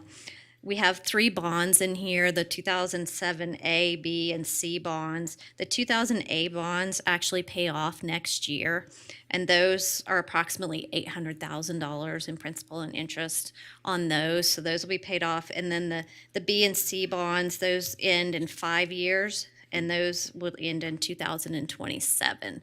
So as this continues to go up, I think I have the projections that we've done out there that $3 million will cover it, and then as these revenues start to come in and these are paid off, it can go ahead and pay back the redevelopment 2 area for the loan. So if we go into redevelopment 2, there's... May I have a question? I have Sure. a question on RDA 1. So we recently have broken ground, a number of significant projects that are in renovation, whether it's city center or the ballpark apartments, and then the one across the street there. Do we anticipate, is that why your projections? Yes. Okay, so we believe, do you believe, I believe they said the ballpark apartments was gonna open in 2024, if I'm not mistaken. So do we anticipate come 2024 or 2025 that we'll not only not be subject to the debt payments in RDA 1, but we would actually be in a position to start repaying the front that we gave to cover those? There is potential, yes, depending on when those projects come online. Okay, Yes. so but we do anticipate, because city center is on its way, I think it's gonna, this 2023? So, okay. And when those actually hit the Hit the tax rolls and everything, there may be a year lag depending on when they come online and such. So we do anticipate, within a couple years of a certain range that, yes, everything will be able to be paid back to redevelopment 2. Okay, so not only paying their own the debt within the RDA one, but paying the city back for its fronted Correct. loan payments for that Correct. debt. Okay. And also the other thing is we do have those bond reserves out there. So once those bond reserves are gone, we don't have to hold those funds out there, the approximately $2 million that is being I held. was just trying to get a projection to- of when we thought the pendulum was going to swing and start putting us in the green. And Yeah. it sounds like In the next few years, it's hard to 2024, tell when they come 2025. I know, online. we have to wait Yes. till they come on. Okay, thank you. Councilwoman Breckus. Yeah, so in terms of redevelopment, and actually the last fund was economic development, I really want to define where we're headed. And that was part of my concern when we did the strategic plan last meeting, that we didn't have a work program to talk about where we're going. And I'm going to continue to ask and make a priority that we tackle what we're doing in these redevelopment areas and create a policy related to it. Because we're absorbing a lot of money, transferring money into the redevelopment agencies, but we just put a new date, a new cover on the plan that was done in the early 90s, and I don't think that's satisfactory to our citizens who are living in a new dynamic in these two redevelopment areas.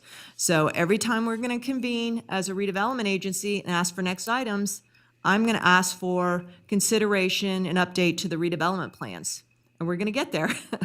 And I think we do have some revenue to have a planning effort. And I want to also say that I think, I didn't support it, but I always recognize the council's, always right. But the liability of redoing that plan and the way that it was done is still out there. And RDA 1 residents who the law says, they should be consulted, they should be conversations with them. They did not get notice, they did not have conversations, and they want to be involved in planning for the redevelopment area where their tax money is being taken off and moved to other purposes. And so we need to focus on the redevelopment area, one, to start with, and redo that plan. And that has to happen very soon, in my view.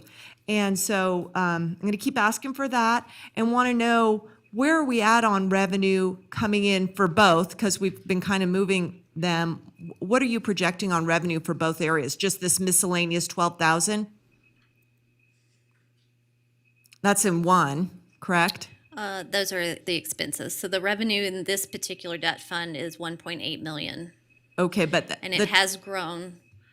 It has been growing, but it's growing a lot slower in redevelopment 1 than it is in redevelopment 2 area. Yeah, but we have Correct. 12,000 of miscellaneous. How is that 12,000 earmarked, is my question. Well, that 12,000 in the miscellaneous, that's the expenses. That's what we have for the fiscal agents that manage the bonds. Manage the debt, Yes, okay. And then correct. what about in two? I want to see how the expenditures for redevelopment, both agencies are allocated. That 50,000, how's that allocated? That's just miscellaneous in case we have something that comes up that we need to pay out of there, such as a report, or we have to pay for some type of contract agreement for something that needs to be done in there, then we have budget authority to do that. So I'm identifying that as $50,000 to help us redo the redevelopment plan and reconvene the redevelopment agency board. Thank you. Hey, Councilwoman Dewar. Over the years, I'm not sure why, but I have found this to be one of the more complex areas that we deal with. I don't know about others, but to that end, here's an example of something I'm confused about. So on your slide 52, it's about redevelopment area 2. Correct. And you're talking about that includes the baseball district. But when we were on slide redevelopment agency 1, and we were talking about revenues, and maybe I misunderstood, we were talking about the baseball apartments. Is that where the line is of what's in RDA 1 and 2? That I'm not sure of. Manager Thornley might have a better idea of that. So in other words, it is a little bit confusing about the revenues coming in and which parts they go to and what those expenditures are. So Correct. for example, in RDA 1, and I think I made a note, we have, as I recall, the train lowering project, retrack, right? That was an expense out of RDA 1. Goes right through the middle of RDA 1, right? It does go through Yeah. there, yes. So what I'm wondering is, the income though that you just said was from City Center, which is the Harris redevelopment project, right? But then you also mentioned the ballpark, but then that's over in RDA 2.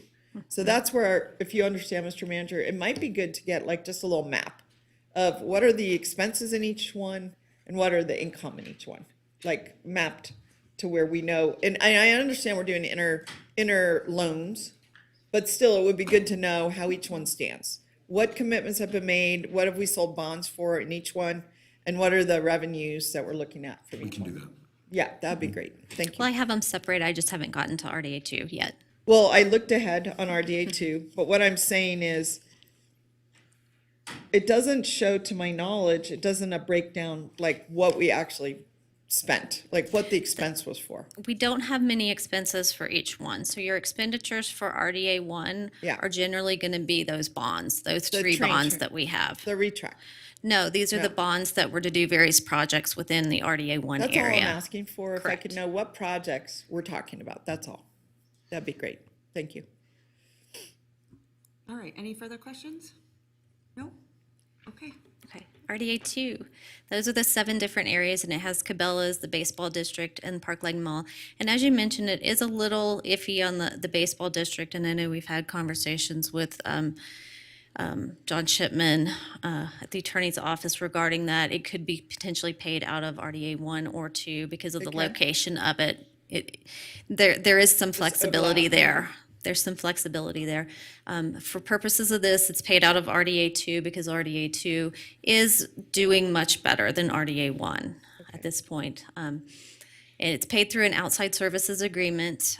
The baseball agreement, I believe, it ends in fiscal year 2043. And so in the general fund in this, you'll see the baseball agreement, that's that Nevada land payment. It's $1.1 million, again, ends in 2043. Starting the following fiscal year, not in 23, but the following year after that, it'll be $1 million even for those years, those remaining years on that. And there is a small, not a bond, but a small loan in Cabela's that I'll show on the next slide on that. But there's really no other expenses in here. That gets taxes that come in here, the property tax that comes in from that specific area to RDA 2.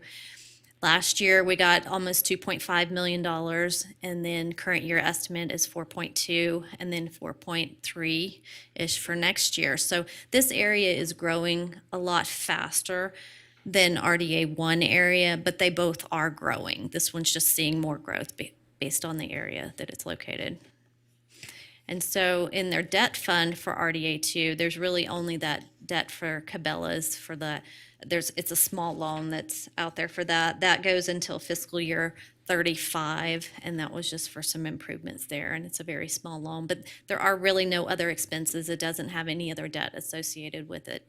I'm going to go back to the general fund one here because this is the one where you'll see that transfer, the loan to RDA 1 for debt service, the 1.2 million, and then the 1 million. So that would be an expense on this one, a revenue on the other side of that. And so that's all I had. That's All right, it. Councilman Breckus.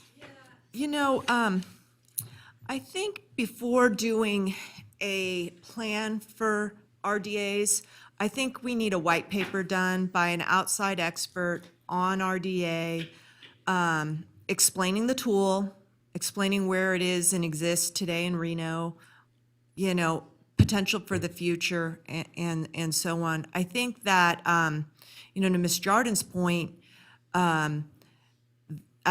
you've got the freight district also within these, you know, that can pay for baseball, right? So you got that little micro thing going on also. And I think in Cabela's area, you also can get paid from sales tax increment in there also, right? That debt. And I think there is some development coming in right around that roundabout. That I'm not sure. Okay. Cabela's does have their sales tax debt that you saw in their debt slide. Okay. And they currently aren't collecting enough to pay that debt. Yeah, currently. okay. Well, I'm at the point where, and I know redevelopment very well. I worked on it in my 20s, but, this is a complicated story that you really have to have been tracking for 20 years. And no one's been tracking it for 20 years, particularly at the staff level, because we've had a lot of turnover. Right. We don't even have a redevelopment person right now. Right. So a priority for me when we open up this fiscal year is to spend time on redevelopment, get back into it, get into it in our head. I think that we're in an okay place with some stuff coming on. But I think we need to have a story that is told, a policy in place before new council members come in, as some of us term out, because it's going to all evaporate if we don't really know where we're going. And that decision to re-up and to take from RDA 2, which I supported, I think was actually my idea, was pretty significant. And I think there's obligations to RDA 2 taxpayers that have to be made in return for that. I mean, if you buy into the red district and you're part of that tax increment, I mean, do you know that you're paying for 35-year-old improvements on the Riverwalk, like all that purple stuff? You are. And I think that story needs to be documented, and it needs to be understood where we're going to go with this tool in the future. So it's going to be a priority for me in this fiscal year to keep bringing that up. Thank you. All right, any other questions? No? Okay, that's it. That's it, okay. Wow. All right, so, Madam Clerk, with that being said, do we have any public comment? All right, Madam Mayor, we have no public comment registered for item E5, redevelopment. I'm looking for a motion to adjourn on item E6. All right, I have a motion and a second. All those in favor say aye. Aye. All those opposed? Motion carries. Sending it right back to you, Madam Clerk. Great, we're back to item C, closing public comment. At this time, I have none registered. If you're in the Zoom and would like to make public comment, please raise your hand at this time. Seeing that is only staff, we have no closing public comment, and I'm looking for a motion to adjourn All item right, D. Thank you so much. I have a motion and a second. All those in favor say aye. Aye. All those opposed? Motion carries unanimously. All right. Thank you so much. Thank you.